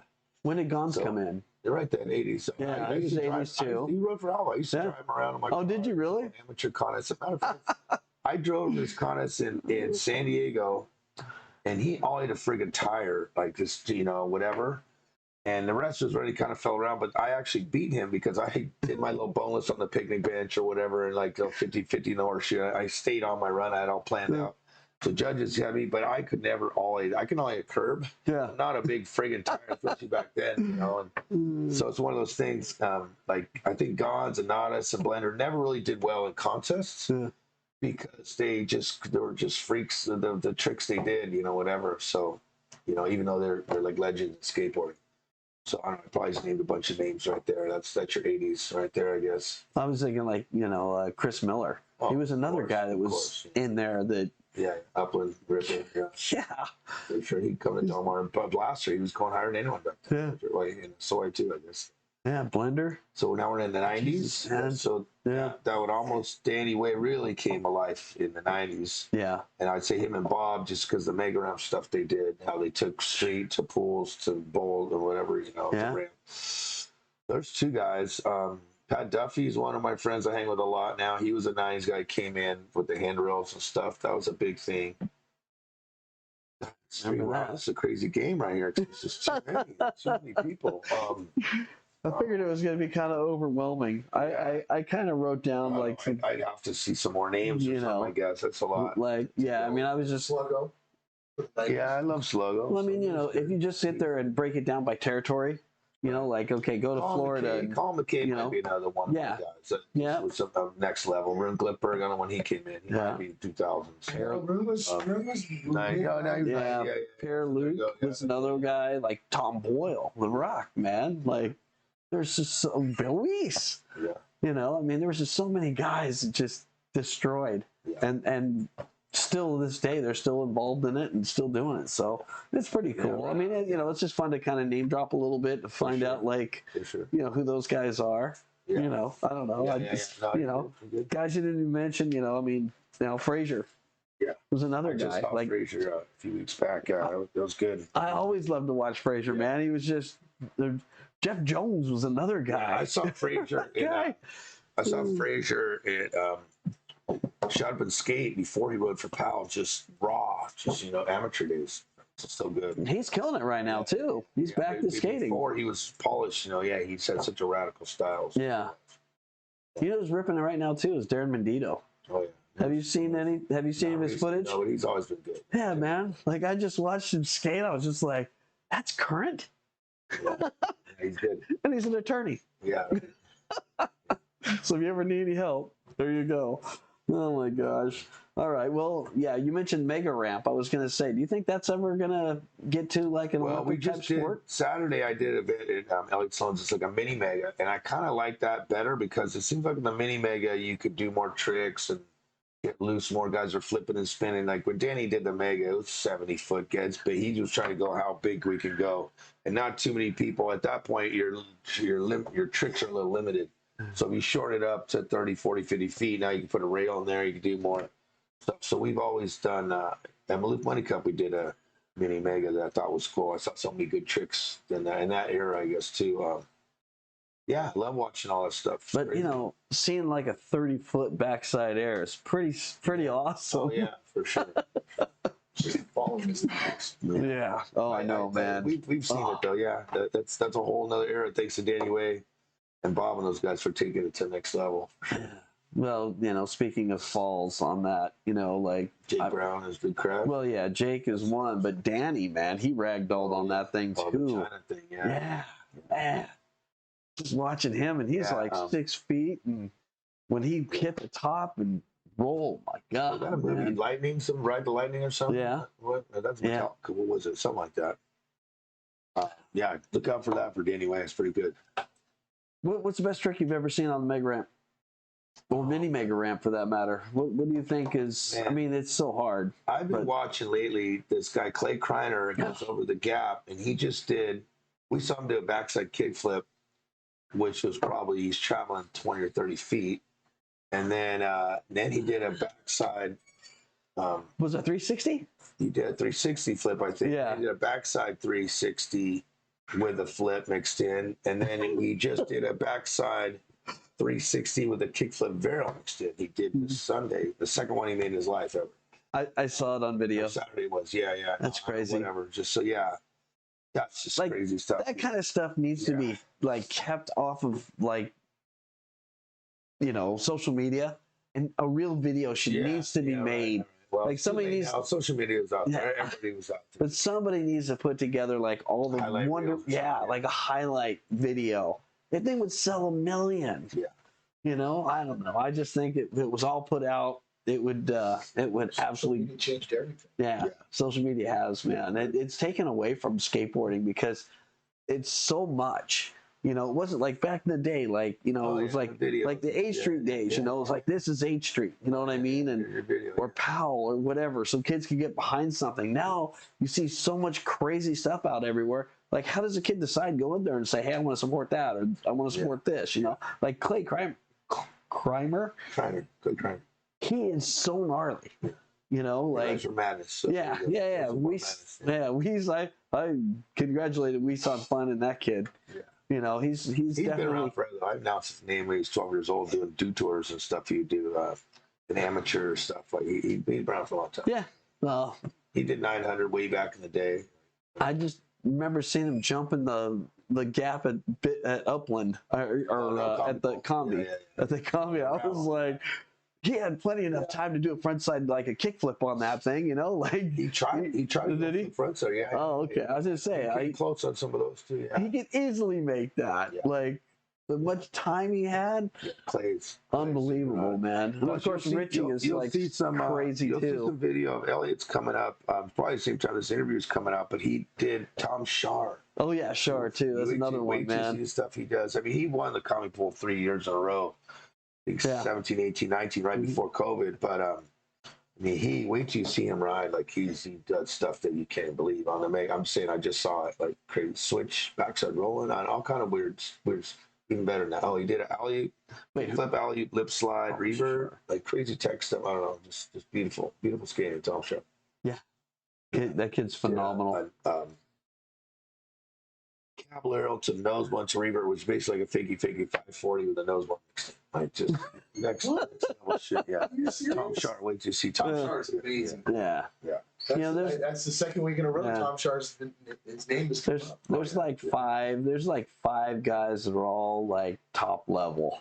Like that. But well, right now Alex Perlson's another of my favorites. Yeah, Alex. Just to watch right where he just gets loose. Yeah, I saw him at that where I saw you a couple months ago. I can't remember the name of that place. It was like the Brazilian Training Center or whatever. Okay. This guy's house. Oh, Munches. Yeah. So anyway, that kid is quite amazing. So what do you think? Where do you think our direction of the Olympics is going to go? Direction for Olympics. Yeah. Well, Tokyo just happened. Yeah. COVID made it happen, so there's a little bit of delay on that. Paris is coming up 2024. So the way the Olympics is written, every nation has to have a national governing body, and within that, they have to have their own competitions. The criteria has to be met to do like qualifiers to get the right people to go to the Olympics. So right now, there's a little bit of mess going on for those qualifiers. USA Skateboarding had a little bit of a shakeup recently. Some of the top guys are out. There's new people moving in, and they're trying to get all on track. So there'll be some announcements coming up as far as all that. They're putting new people in positions and trying to have qualifiers and get it going. So we'll see. Hopefully it'll all work out. That's for America. Globally, I'm going in a couple weeks down to Brazil. Well, this will already be done by then. For that big STU contest, $500,000 prize first. Okay, see, that's what I heard. So Olympics came in and they were supposed to have a partnership, and they were done deal. It was settled, I guess. And then something happened, I heard, with the Olympic people, not necessarily Olympics, but skateboarding, World Skate it's called, was asking them for more money. I don't know why they needed money. I don't know what it was about. But if you Google USA Skateboarding or World Skate, you can kind of see some behind the scenes of what's going on there. I don't know. So I'm going to go to Brazil this contest. It's too bad because a lot of people bought their tickets and made our plans, and now it's not a qualifier, so a lot of people may not go. But some people already have the plans. Like, yeah, I'm going anyways. There's big money out there, and Brazil's fun, and let's go. Wait a minute. But $500,000 first place. Well, no, not first place. Prize first. They have street and they have park and they have men and they have women. That's another thing with the Olympics. You have to have men division, women division. People ask why there's no vert in it. It's because we don't have a lot of vert girl riders worldwide. They're coming more and more, but vert could be in the future. But they feel like with the park, they have vert bowls. So if you want to see a McTwist or some air in a vert, then you can get it in park. So problem with park is there's too much carving around to get to stuff compared to vert or other things. So I like the park stuff. It's fun, but I don't know. We'll see. I'd rather see a killer pool contest or killer vert contest, whatever. But park is kind of easy, fun, whatever. Those guys are gnarly. I don't know. I guess it's more accessible, more like the skate parks have now. So you have a street for the street style, and there's so many parks, so they do that because it fits, I guess. It's kind of a little bit. Yeah, because they know. I mean, like the park style is, it's kind of a combination, but not really street. Yeah, it's just like bowls and different heights, I guess. Yeah, just all the hips and all that kind of stuff. It's kind of cool to see the different lines and what people create out of it. So that's what's going on with the Olympics. We'll see what happens. But yeah. There you go. So your feelings, though, it's a good thing for skateboarding? I never said it was a good thing for skateboarding. No, I mean, it's a necessary evil. I announced the Olympics for snowboarding for a few years. Park City 2002 and Trento, Italy in 2006. And there's so much. It's such a big, it's kind of like going to the X Games. It's a big presentation and everything. Yeah. So in that way, it's good. But skateboarding's never really been. Skateboarding to me has been a lifestyle. And we organize these events just, I guess, because sponsors want it and kids want it. And, back in the day, you kind of had to be a ranking to see who the best guy is to sell the most boards, but it doesn't necessarily work like that. Just because you're the best doesn't mean you're going to sell boards. So all that's kind of out the window. But I think, to me, skateboarding events are about having fun, and bringing everyone together is having fun. Yeah. So it's fun to see. If you're a skateboard fan, you want to see the best dudes skate the best stuff and, be the best. It's different now because online, live webcasts, internet, you can follow that way, I guess. But the Olympics itself happens once every 4 years. But to me, it makes a huge disruption between those 4 years for all the contests and the people. Right. You know, they're just trying to they won't make the Olympics, I guess. Yeah. You know, there's only a handful of people that make the Olympics, so the rest of them have to kind of cater to their schedules or whatever, I guess I should say. But unless you're not in the competition, then you just go skate and do your own thing. But as far as competition skating goes, I mean, you can still have local amateur contests or whatever around, but it's not as many big pro events as there used to be. I don't know, maybe since COVID, maybe they're starting to come back a little more. We do World Cup. We've got a bunch going. They're all over the world, and they're good, great events. Every time we do one, I'm stoked. Kids are stoked. It's good. Well, I was just thinking as far as like Olympics goes too. You know, Japan, they cleaned up. Yeah. You know, and as far as training goes, I mean, the Japanese people, they're very methodical about everything. Oh yeah. And China too. Oh my God. Yeah. Chinese acrobats. Ever seen those? Yeah, absolutely. Russian. They train with kids. So. They started training when they're 4 years old. Yeah. You know, but communist countries or whatever they are called. Oh, not allowed to say that now. Sorry, Putin, you're communists or whatever. Not. Well, they're trying to flip us, but anyway. No, it was a big deal back then. We're in our country going to be not just like, you know, that's so stupid. Yeah. Like skateboarders, we all get along. Yeah, but I just look at the way that the Japanese came on, won so much. They won just about everything. They just got in lucky, the skateboarding in that time because there's always been Japanese skaters, but there's good skaters all over the world. Yeah, so it just so happens right then that they followed the rules. They followed the rules. They found out what the Olympic Committee people were looking for, and they followed it, and they did it, and they're consistent as all heck. Yeah. You know, and you know, but they were trained. You know what I mean? Like they had coaches that coached them and said, you know, you should do this or do that, or, you know, like that type of thing, and had kids that listened. Yeah. You know, I still think that part of the reason why our team didn't do so well is because, you know, some of them were, I don't want to get relaxed by smoking. Yeah. and they, smoking was going on or whatever. They can't. Yeah. That's just it. There was none. Yeah. Because when they did, because then they did, they're done. It's like that basketball player that went to Russia with CBD oil or whatever the hell it was, and you know she gets 10 years. But you know none of but here it's legal, so half of our probably at least half our team doesn't even our best skaters don't even go in the Olympics. And you know what I mean? Like heck, man, if we put together the real Olympic team and said these are the people, you know, I don't think anybody would have a chance. There's always been that joke about so. You know, as far as that goes. But I was just thinking of I mean, you think there's millions of skaters out there, so the Olympics is just one little sliver. Yeah, it's one little sliver. But if we're ever going to compete in it and do good in it, it's kind of like, you know, when America beat Russia.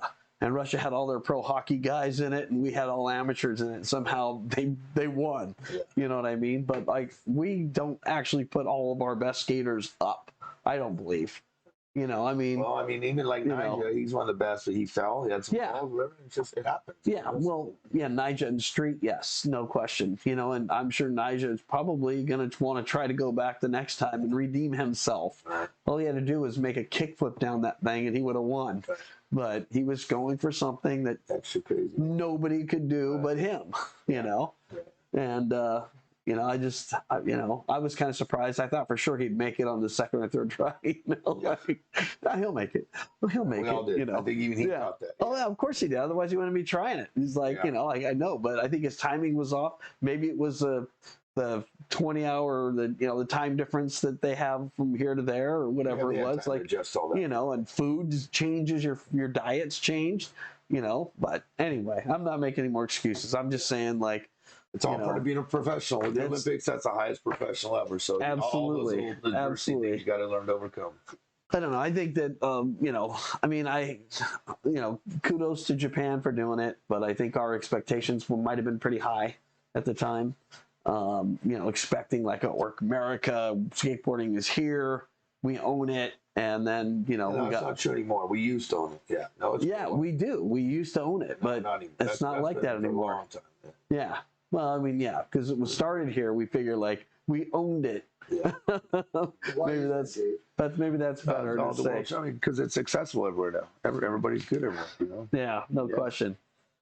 Yeah, but anyway, I was just curious as far as how that went. You know, what your opinion, feelings were on the Olympic thing, because you know it's a big thing. We've got another couple of years before we go back, and you know, I know you've seen all these people, you know, and to say like who would be the top 5 or 10 real street guys, but they're going to have to like separate at some point.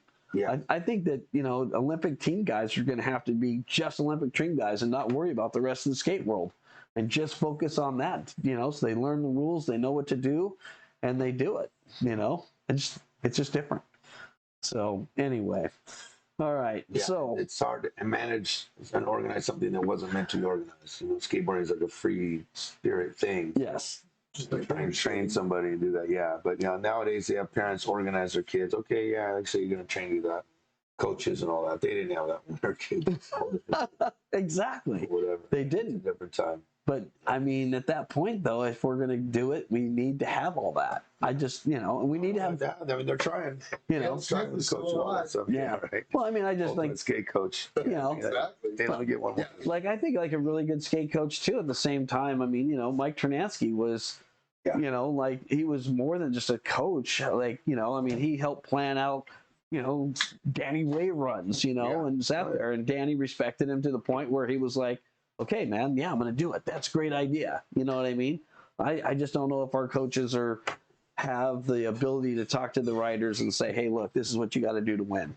You know what I mean? They do. I'm sure. Yeah, I just, you know, I like to think so. You know, but I don't know how much time coaches actually spend with the riders.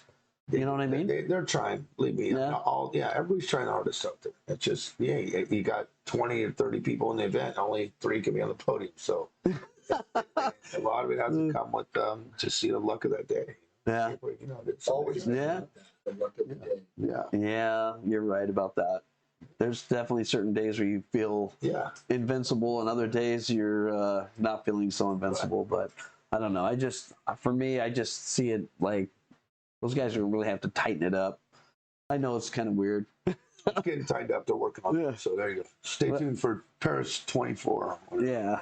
All right. So anyway, what do you? Okay, so you know it's hard for you know, going back 40 years, but like in that time, I mean, like I have 5 tricks that I think of people that I've seen do things that I just was like, oh my gosh.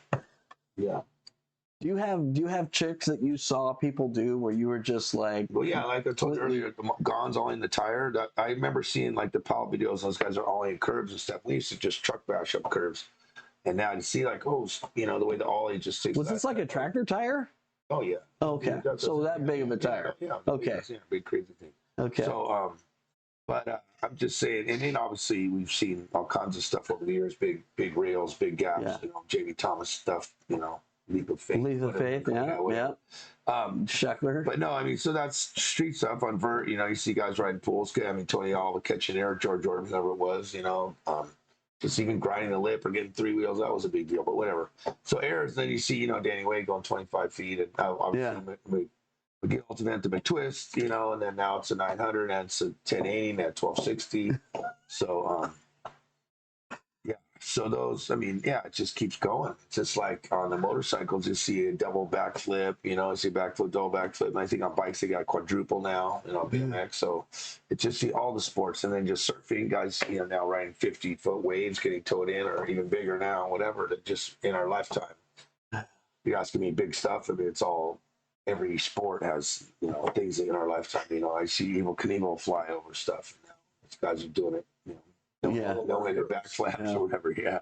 No, I just look at it like I know you watch every contest. Yeah, you know, you're behind the mic. I see tricks every time. Yeah, you see it. Bob Burnquist runs used to be crazy. You know. Burnquist, Bucky. Switch stance up. Yeah, Bucky still is amazing. Yeah, but he did a 10-foot air on Hussoy's hammerhead on Saturday. It was awesome. He won the high air on that. That's good. Was that on a regular 13-foot ramp? Yeah. Wow. 10 foot. That's he put it always all board together, just kind of just for fun. What it was supposed to be for a soy. So he took one of the new ones and he was here. I'm gonna ride your board. Oh yeah, he killed it. Yeah, doing all kind of crazy tricks. It was awesome. Yeah, Bucky's another one that's tricks. But I need to get. I need. You know, a lot of times I hear about a lot of contests and events that are going on, but I don't hear about them all. I gotta get in here and do. I know. Well, yeah. Basically, you can Google skateboarding. Play World Cup Skateboarding is the name of our company. Events all over, but once COVID hit, there's not a lot, so it's starting to come back now more and more. We were talking about that before the show. Yeah, this weekend I'm going to Santa Cruz. It's called Tim Brosh. Okay, Tim Brosh, yeah. And it got 35 grand prize first. We had 50 grand a couple years back. Wow. But no, they have the Masters division with Caballero and those guys. They got girls division. Who's sponsoring this stuff for you to throw the money out? This is the Merge 4 socks. Oh, yeah, okay. They and Tim Brosh Foundation is doing that particular event. Every event's different. Every event is different. Not so much the skateboard companies anymore. I mean, skateboard companies sponsor us by sending their riders or paying entry fees. Yeah. But you can't expect the skateboard industry to support that. We did for many years. It's like you build it up and someone takes it away. You know, it's like Airwalk built it up or whatever bands, and all of a sudden Nike comes in. Oh, okay. You know, and they did all the work. So I think they're kind of tired of doing that. So basically, each company does their own videos and things like you say. They're trying to get the kids on board. So they'd rather than just pay money to an event that everyone's going to ride, why not make a video, put you guys in a van and go get stuff that this is our thing, you know, just like the old days, you know. Yeah. When you know, Powell or H Street or Albert, whoever made their own videos, that was their thing. So it's good to still see that sometimes. Awesome. No, I just, you know, I mean. But yeah, as far as event sponsors, I mean, you got to get outside, you know, sponsor like the X Games, you have Marines and Ford and all these, Bright Guard, etc. You know, right. Yeah, get some of that money. You know? Yeah, the Monster money, the Rockstar money, you know, whatever. Well, you know, a lot of us, it's weird because the way I look at it is like, you know, I mean, a lot of us are at that age where, you know, we've, you know, that aren't maybe in skateboarding, that are outside, who could come back in and sponsor stuff. Yeah. You know what I mean? They might work at Frito-Lay, or they might work at, you know, like at some of the bigger companies, Fortune 500 companies. I mean, skaters do that. How many skaters are attorneys now? They can help out. You know what I mean? Some calls if you're out there. Yeah. Give us a call. Take your money. Give World Cup a call, man. We're trying to get some sponsorship money. Pay us to be cool. Yeah. We'll help make you cool. I mean, but seriously. That's the whole thing about it. Yeah. Slim Jim. Go snap into a Slim Jim. Yeah. I mean, like, so who went out and got those guys and brought them in originally? You know what I mean? Like, all those people need to have, you know, I mean, and skateboarding was the thing that started everything. Like, do you remember everybody followed us? Surfing followed us. BMX followed us. You know, and then we lost into the music industry. And then everybody started dressing like music, like, you know, went blank T-shirts, and then nobody wore like skate shirts and supported it. That's, you know, I mean, I would love to see people start wearing, you know, who they actually skate for, you know, on stuff. But that's just it. That it should be. You know what I mean? I think it's fucking cool. Yeah. You know, it's like you're gonna. Your job is to sell wood. When you man. put your company's name on. Yeah, I know. And then they're wearing something else, or whatever. Even the shoe guys, you know. I mean, they're all losing it to Nike, for God's sakes, you know. And well, at least Nike's still putting some money back into it. But you know, guys like, you know, Adidas and stuff, who still have. I think they kicked everybody off their teams, didn't they? It's getting crazy out there now. A lot of companies are downsizing stuff for this supposedly global recession that's coming. Yeah. Well, so, I mean, you know, Vans is still doing it. I heard even Vans is buying the La Jolla Group, which is like Quicksilver and all those guys. So I don't know. It's common corporate takeover. Yeah, maybe that's global domination is what we're looking for. Yeah, it's one world. Yeah. It's all coming now. Yeah, no, that's really cool. All right, so how's everything going with you as sponsorship and skating now? We've got a new board coming out, or is it out right now? I got my board. No, Embassy. We'll give you a shot of that in a minute when he brings it up. Yeah, they're good. They start out with a guest model. We had some fun with it, and I guess it sold. A lot of people like that older stuff. So I got 7 different shapes. 7 graphic. Yeah. Well, we have the 8.5s for the kids, and all different type pool shapes and things or whatever. You have a mini. You have a mini. For wow, I did not know that. Yeah.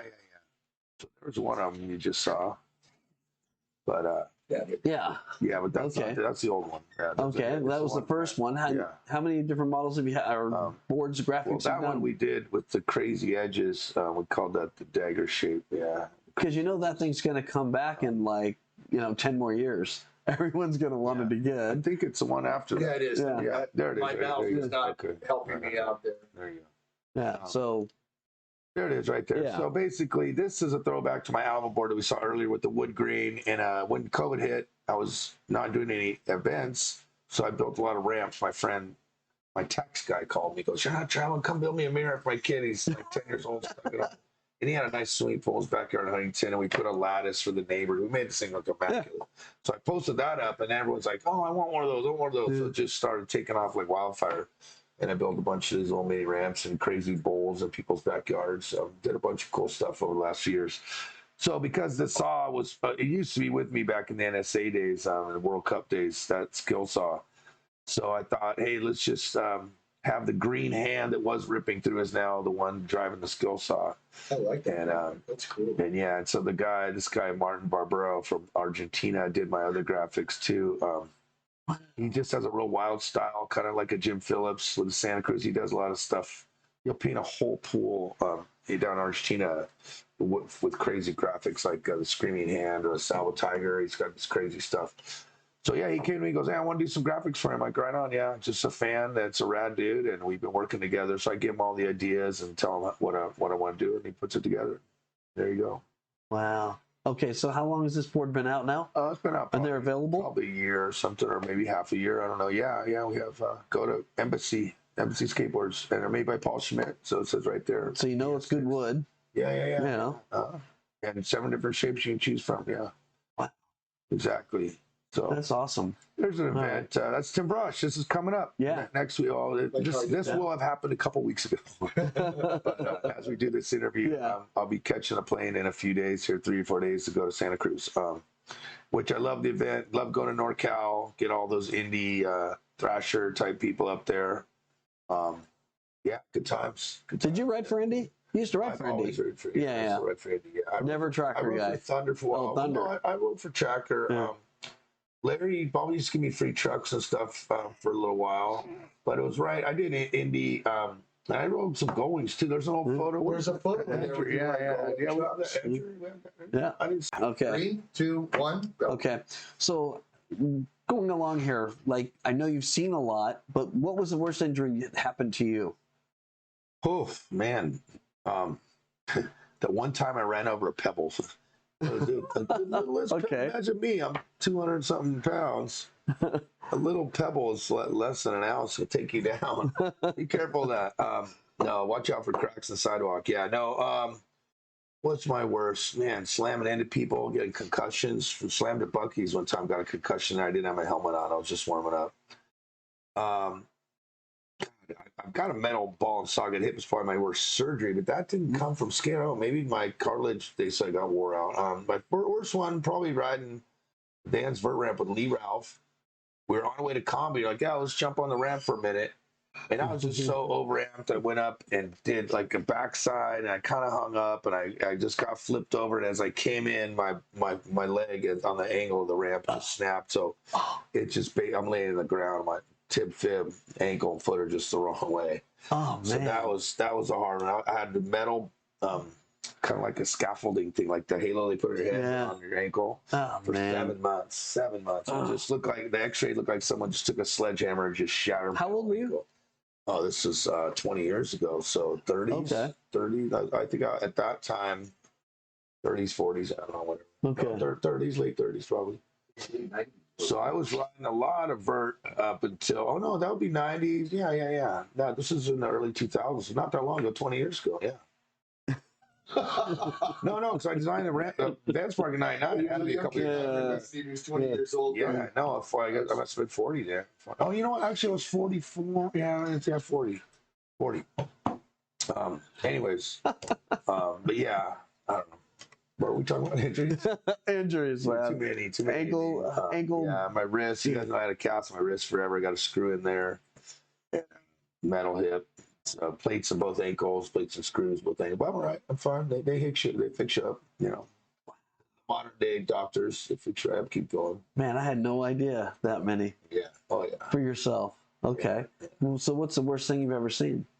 Oh, of other people. I just feel like I just saw something crazy. The Jake Brown thing was not. I was announcing it, and I just threw my headphones. I thought he died. I was like, I can't. I can't keep doing. But it's just that the sport just got some. It was Staples Center, huge, big thing. So I was like, are we taking the sport to as far as we're killing each other? And I mean, motorcycle guys have died. Doing shit, evil Knievel shit. I mean, so death is the worst thing I've seen. I haven't actually seen one die, but whatever. You have? Nice, I haven't. Okay, well that's good. Yeah. Yeah. I mean, there have been several skaters that passed from skateboarding, you know, that have fallen down. Kid Erickson, I remember, was one, but there's kids being hit by cars and buses. Well, recently that guy, Kalani David, a Hawaiian guy, I knew him, and I suppose he was surfing in Costa Rica. He had a seizure. Oh. He had it when he was in the water, or what happened? Something I heard he had a seizure while he was surfing. So he died doing what he loved. Yeah. Whatever. Wow. Yeah. But yeah, I guess I saw Bob Brinkless drop in when Shaun White was coming up, and they did like a crazy crash. That was at Austin, Texas for MTV Sports Music Festival. That was a while when Shaun was like maybe 10 or 12. And that, wait, that was Shaun White? And Bob Brinkless dropping in on this little kid coming up and just took him out. Whatever. He hadn't even started snowboarding. Another, he was snowboarding, but another one was Mark Gonzalez and Pat Duffy both flew over the car in Germany. In Wembley Arena in England. Gonz was going long ways, Duffy was going the other way or something. They just full speed right over the car. Everybody, it's a famous part of skate history. I just started thinking of collisions, concussions, people running into each other. Yeah. Doubles competitions. Yeah, I try not to remember the bad stuff, all the injury. We're thinking of the good times in skateboarding. Yeah, you know, what's next? No, I was just thinking I think Danny Way's jump over the Great Wall of China was gnarly, where he did the came up short, double, and kept going. But I didn't actually see it first. I just saw the clip. I saw footage of it too. Yeah. So when I think of something I've seen, I'm talking about what I've seen. Well, I mean, that's like the Tony Hawk loop. Oh, yeah. And I can't remember. I think there were some people who went down hard on that. I think it was Shar, wasn't it? Broke his arm. Bryce Schaefer. He's ragdoll. Yeah. Yeah. Can we get off the subject, please? That's crazy. Well, at least you're talking about. You don't have to see pictures of it. Yeah. Let's talk about I hate those slamming. I hate the slam. Every time there's a slam videos, I just turn them off. Yeah. I can't watch that stuff. I don't even care if they're rollerbladers or whatever, man. I don't want to see it. Right. Exactly. All right. So you've been on the mic for a long time. For what, 30 years now? You've been with Bo Brown. No, that was 80 more. 80 something. So yeah, I'd be 30. Yeah, 30, 35 years probably. Guess. Yeah. So it's been fun. Yeah, it's been a fun ride, part of skateboarding. Love it. Yeah. I mean, the early days, it wasn't such a big deal. It's just like a backyard session where, okay, you're just talking to you and your friends. Yeah. Then all of a sudden there's an audience and X Games and all that. It's now you're talking to the general public, so you have to educate them on the tricks, the trick names, and why it's called a lean air, because Neil Blender's name, Neil spelled backwards, is lean, and things like that. You really got to get into it. Another funny one we might as well get into is the gay twist, because Cab did the Caballero, right? And then Neil and Lance, at the time when you said you're gay, it was just like a way of like you're weak, like you're whatever, and it really wasn't meant to be offensive to gay people. Yeah. But now, as the LGBT2, that community, GKF, we can't say, I guess, gay twist. We're supposed to say G twist or something. I guess when the gay twist has been a trick for a while, so it's like, why is it called the gay twist? Well, that's what they named it. Yeah. So one trick I do like is Madonna. Tony Hawk named that was a lean one for the lead to tail. I heard Jesse Martinez the first one to do the one for the lead to tail, but Tony Hawk being famous named it, and that's what they called it, Madonna, which I kind of like saying, hey, Madonna. Yeah. But then the Sean Penn is the backside version of it. Oh, is that right? I never knew that. One-footed, but it's a one-footed body jar, which is body jar's backside from the front side lead to tail thing. So whatever. So our skateboarding terminal has so many funny tongue twisting, like an ollie. What's an ollie? Well, it's the Alec Gelfin, I guess. He said, I don't know, somehow he named some burger he ate in a that place was his called the nickname. Ollie or something. Or That was his personal nickname. So well, he got that because of the Ollie. Yeah, whatever. So people are like, why do you say Ollie? What is that? And then you got the Nollie, and the Nollie cab, and I mean, there's all just different terminologies. That my point is, as I'm announcing, I have to educate this crowd of how we. I wish what does all this mean? Would do that, but they don't. Yeah, no, they don't. They don't. But I try to too for more general public, because a lot of we're skateboarders, but you also have skateboard fans.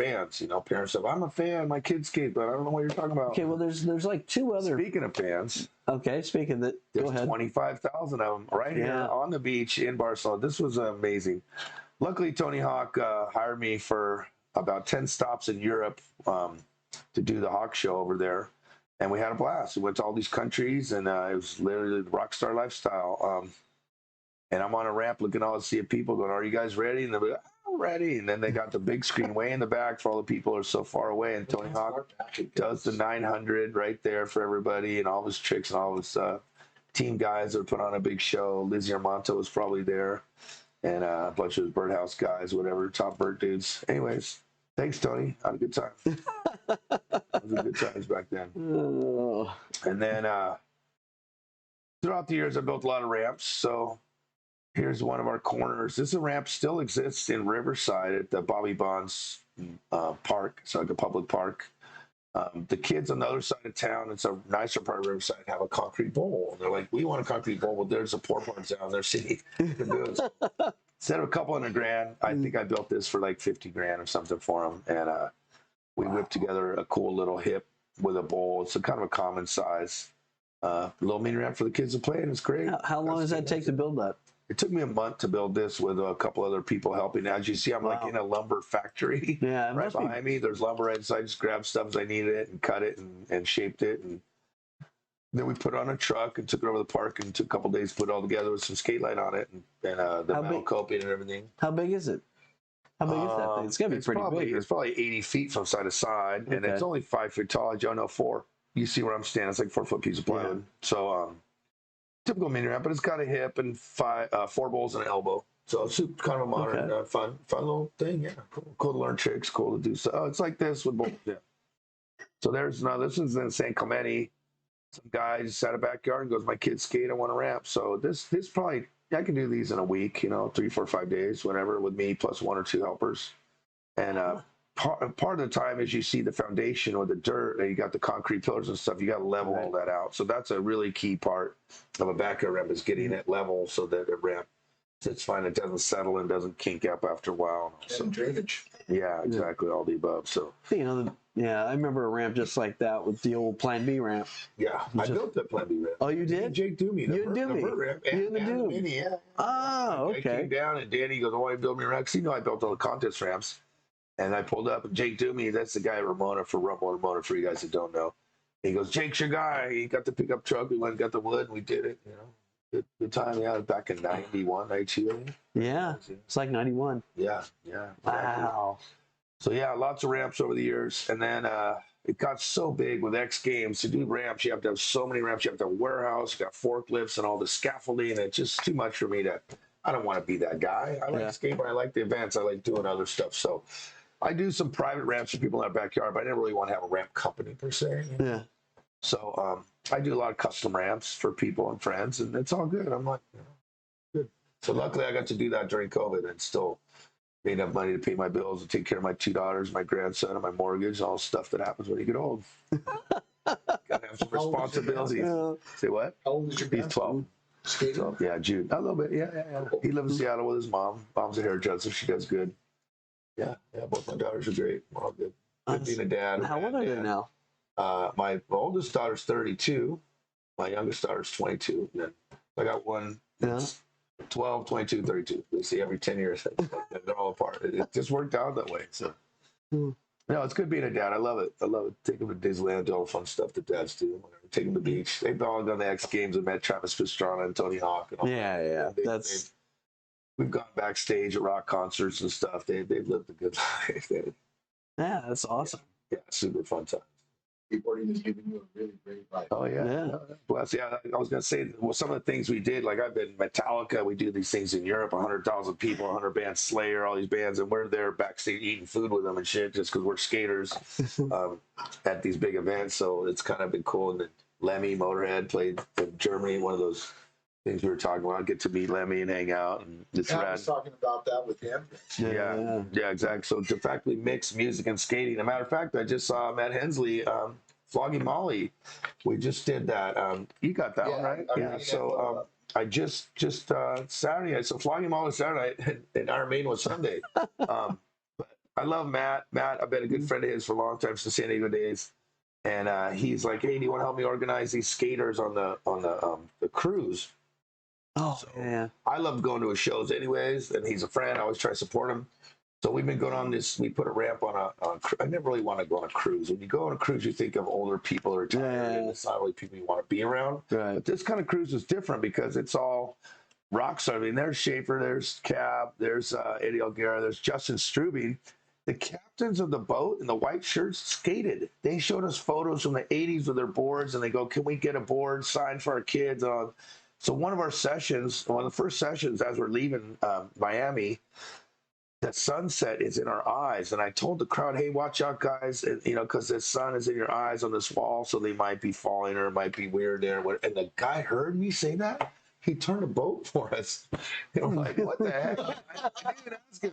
The captain, but it's a big old, I don't know how big those, It's a cruiser. It's a cruise liner. Cruise ship, that's cruise people. Yeah. But these guys were so cool. So they came down every demo, watched every demo, hung out, did the autograph session. So we got to get a photo with the captain dudes. Everybody wanted to get on it. So, but big thanks to Matt. Matt was off doing sound check at one of his things here, but he would always come and try and check out our events and stuff. So. Anyways, just saw Flogging Molly a couple nights ago. Yeah, so just how music and skating mixed together is awesome. Still. Matt got his VIP passes backstage. All that. So it's just nice to live that rock star. You dream as a kid. Oh, I wonder what it's like to be. So lucky with skateboarding, we get a little taste of that. Yeah. Well, I went and saw Flogging Molly about I don't know, 8 months ago. I think it was the very beginning of the tour that they just went on. They just played San Diego 2 nights ago. Yeah, I know. I missed that one. Yeah. Friday. So I saw Saturday. Yeah, I went to their kickoff. Oh, cool. Yeah, and it was they've been busy with you. Yeah, all kinds of stuff. Yeah, before they left there, we went and watched them, and it was such a good show. We had so much fun. Yeah, man, they have a huge crowd. Yeah, I told Matt I'm proud of him for what he does to make so many people happy. Because you see him in the crowd. Yeah. I'm just like, wow, my friend is making all these people happy. Pretty awesome. So, I mean, he just does what he loves. I think of the same thing with skateboarding. We just love skating. Yeah. The fact that you get to inspire so many people and kids just go, "Oh, I want to learn to do that and I want to be like that." It's just rad. We just do what we do, and the kids love it and the moms love it, and whatever. It's rad. It's kind of funny. I was just thinking right now. Do you remember, like back in the day, it was kind of competitive as far as like skating went in the early days. For sure, because they knew if you could get to the top, you get sponsored. You got money. And if you're just some pool guy, you're not going to nobody cared. If you're in the events, you had to, and you had to be noticed. I went to every demo, every kind of just. That's how you're going to meet people and get the sponsors and that, and not just to get it, but just to be part of something. Something rad's happened, and everybody's going to talk about, "Oh, you should have been there." This, you're going to see, because there was no Instagram. You didn't see the tricks. And see, like I said, people are learning new tricks, and like, "Oh, did you see it?" "Yeah, I was there. I saw it." You had to be on the scene. Right. So yeah, definitely different back then. And now it's tricks and now it's more about like, hey, let's just go have fun, man. You know what I mean? Yeah. And I think that's a much better message being sent out. There's people who are just super overly competitive. We all, It's good to have that drive, because I think that's to get good at skateboarding, you have to have confidence in yourself. Right. Which skateboarding is an amazing sport to build. You fall, you get back up, you land it, you feel good. It's that good feeling that drives us all. And the better you get at skateboarding, the better you feel. So it's like it gets addictive. Yeah. If you don't ride, it's kind of hard to explain to people why are you so interested. I remember being 15, riding my boards, and all my friends go, "Isn't that like a toy for children?" You're like 15. Like, are you ever going to grow up? You're 15. I'm like, man, until you actually get a car and a job and all that, no, I'm a kid still. My mom said it to me. Yeah, because they think there's no future in it. Like you're wasting your time because, you know, go to get an education and be something, make something of your life. But, you know, and even surfing, there was no big future in surfing. I just love surfing. So luckily I never, for me, I just surf for fun. Or a snowboarder, man, I love snowboarding because it's kind of a combination of skate and. So when you surf, you got to paddle out the wave. You know, you get out there, you're all exhausted. Snowboarding, you just get on the lift. I'm ready. Okay, I'm ready again. Like it's just to me, especially in powder. And plus, the wave, you're kind of limited to what you can ride, what's in front of you, which is fine. I mean, it's natural. It's the roots of it. But in snowboarding, you want to go to the trees, you want to go to the jumps, you want to go to the pipe. I mean, wow. Go to the backside. Yeah. So that just, I've been a huge fan of snowboarding since early days. You know? So that's why when I announced the Olympics and all stuff, I announced 20 years of XC. Every mountain I went to, I went early and I rode and I stayed late. I used to hang the banners and put up, just to get me there earlier, set up the speakers. Hey, I'm there. Oh, you need to go get a banner out of the truck. Okay, I'll just ride my board down and get it. And I'm basically being paid, you know, on the clock riding a snowboard. I mean, heck yeah, you know, so I found a way to make a life out of it. Yeah, right. You know, it's funny because, you know, Squaw Valley is, you can't call it anymore. You can't call it Squaw Valley anymore. You know, they just wrote a law. The governor just signed that off. I just watched. Couldn't believe it. Palisades now. Yeah. I just saw a football game the other day, the Commanders, which was Washington Redskins. Yeah, right. And to me, having that Indian chief on the helmet gave us a sense of like, this is our history of America. Yeah. I know what we did to them was screwed up because we just basically came in and took their land, but we kind of gave them some land, so it was okay. But I know it's wrong. But that's not me. I didn't do it. And the world's such an organized place back then. We finally are trying to organize ourselves now better. But I mean, why you can't leave that on there? Commanders, like I just, I grew up with Redskins for 50 years. Yeah. Now you have to because of the. Well, to me, it's these small percentage of people are making a 1% of the people dictating to everybody else. That's right. 1%. Oh, we don't like that. Well, they're just doing it to change it. They're just trying to get rid of history. Yeah, and I heard even the guy who drew that logo was an Indian. Like he was proud of it. Yeah, exactly. Yeah. Well, I mean, I just look at. I'm only saying this because of Squaw. He said Squaw. Yeah, I know. That's it. Whatever. I know. I don't understand it. They're getting rid of it, and yet, you know, the people behind it. I mean, there's history behind it. Yeah. And I'd be proud. You know, like Cowboys. You know, like are they going to get rid of Cowboys? Hey, I hate Cowboys. We were kids. We played Cowboys and those are things. Shoot each other. Yeah, you know, that's right. Yeah, or play Army Man. You know. Vietnam was on TV. Dude, I remember as a kid, I was so impressionable. I'd see Vietnam on TV on the news every day. This was going on, and guys are getting off the plane with no arms, no legs, and I'm like impressionable, a little 12-year-old kid, whatever. Going, man, I'm actually 14 too, just skating. Going, man, I might have to get drafted. I might not have legs when I'm 22. I'm seriously thinking this. I got to skate now. I'm serious, like, you know, because everyone got drafted. Everyone got to go to war, and when it's all, you know, on the news like this, you know. Well, they actually it's kind of crazy. When we were young about the draft. Yeah. So, anyways, be thankful that there's no wars, man. You know what? Speaking of that, I went to Ukraine last summer. We did a big event there. Beautiful event, beautiful country, beautiful people, and it was so heartbroken to see what's going on in Ukraine right now. It's all just because Putin's just a crazy guy. Wanted to get his country back from hundreds of years ago, whatever they're doing. I don't know. It's all BS, but whatever. Luckily in America, hopefully we can keep our heads, but I don't know. We'll see. They say Putin might press the button for the nuclear war, so that could just, I mean, our whole world could go to hell. Never know. And tomorrow's not guaranteed for any of us. Yeah. And I have friends from Ukraine, great people. They all had to flee and go to Barcelona or Paris somewhere, get out of Ukraine because, you know. I called my distributor up over there, and he said he's in Norway. Yeah, exactly. And he's staying in Norway. Yeah, because bombs could come at any building, anytime. And it's just so sad, though. They're just like us. They want to have freedom. They have their own technology, their own business. They don't need Russia. Don't need anyone. Let us just be ourselves. Yeah. The fact that Russia's like, no, you're forced to do our thing. Like, that's just old world thinking, you know. That is old world thinking. You know, small man syndrome, whatever. I heard Putin's that kind of guy. Whatever. Anyways, let's change the subject to that. I don't know how we got on this rambling thing. Talking about freedom. Anyway, well, it's all good. I think it goes back to Cowboys and Indians and wars and whatever. But freedom. Anyways, be thankful, freedom. We have our freedom, and thanks to our forefathers who fought, you know, in all the wars and stuff to keep our freedom and you know, democracy, you know, do away. so we can sit here and do this podcast. We do it how we want. Say whatever we want. Yeah. That's it. We have freedom of speech right now. Yeah, so that's a good thing because they want to take that too. Right. Anyway, well, then we'll get off the subject and go to what are you up to now? What are we doing? I'm up to now. Just driving back from San Diego. I'm getting ready to go to Timbrash this weekend. Then I go to Brazil for that one. Then I go to Florida for Rodney's on this backyard deal. Then we got a bunch of stuff coming up in November. What is Rodney's? Well, that's on World Cup. It's all World Cup events. Oh, it is? Yeah. Go to World Cup, WCS skate. Just Google World Cup skateboarding. It's all on there. But no, I'm saying it's in Florida. And so as far as California people are probably not going. But what we got? It's an East Coast thing. And then they usually do this big banger and a hanger in November in Houston, but I can't go to that because Elgato's going on. So you're going to Elgato, and then there's the Hall of Fame thing. Right. That's I always go to those because it's all the people we grew up with, you know, right. 70s skateboard pros, whatever. But yeah. Anyways, yeah, there's a lot. It's just every weekend something going on. If not, there's concerts or something somewhere. I always like going to shows just because I like the energy, you know. Absolutely. And all the people around are having a good time, and I live the beach, so people come to the beach to have a good time at the beach. You know, escape the heat where it's hot. You know, it's always cool there, so people are so like they're on vacation. You know. So, well, it's definitely. I grew up in San Diego. That's kind of how it is down there. You know? It's definitely hot right now, man. You got a hot one going right now. Yeah, right. This whole summer is crazy. I mean, even in Europe, it's like record-breaking stuff everywhere. Yeah, crazy. Look at Texas, man. They had like 90 straight days of over 100 degrees. Yeah.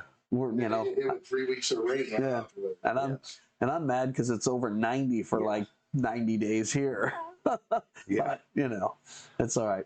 You can sit in some air conditioning. Okay, well, we're going to kind of wrap this thing up. Been going for quite a while, and I really want to thank you for coming, man. I really do appreciate it.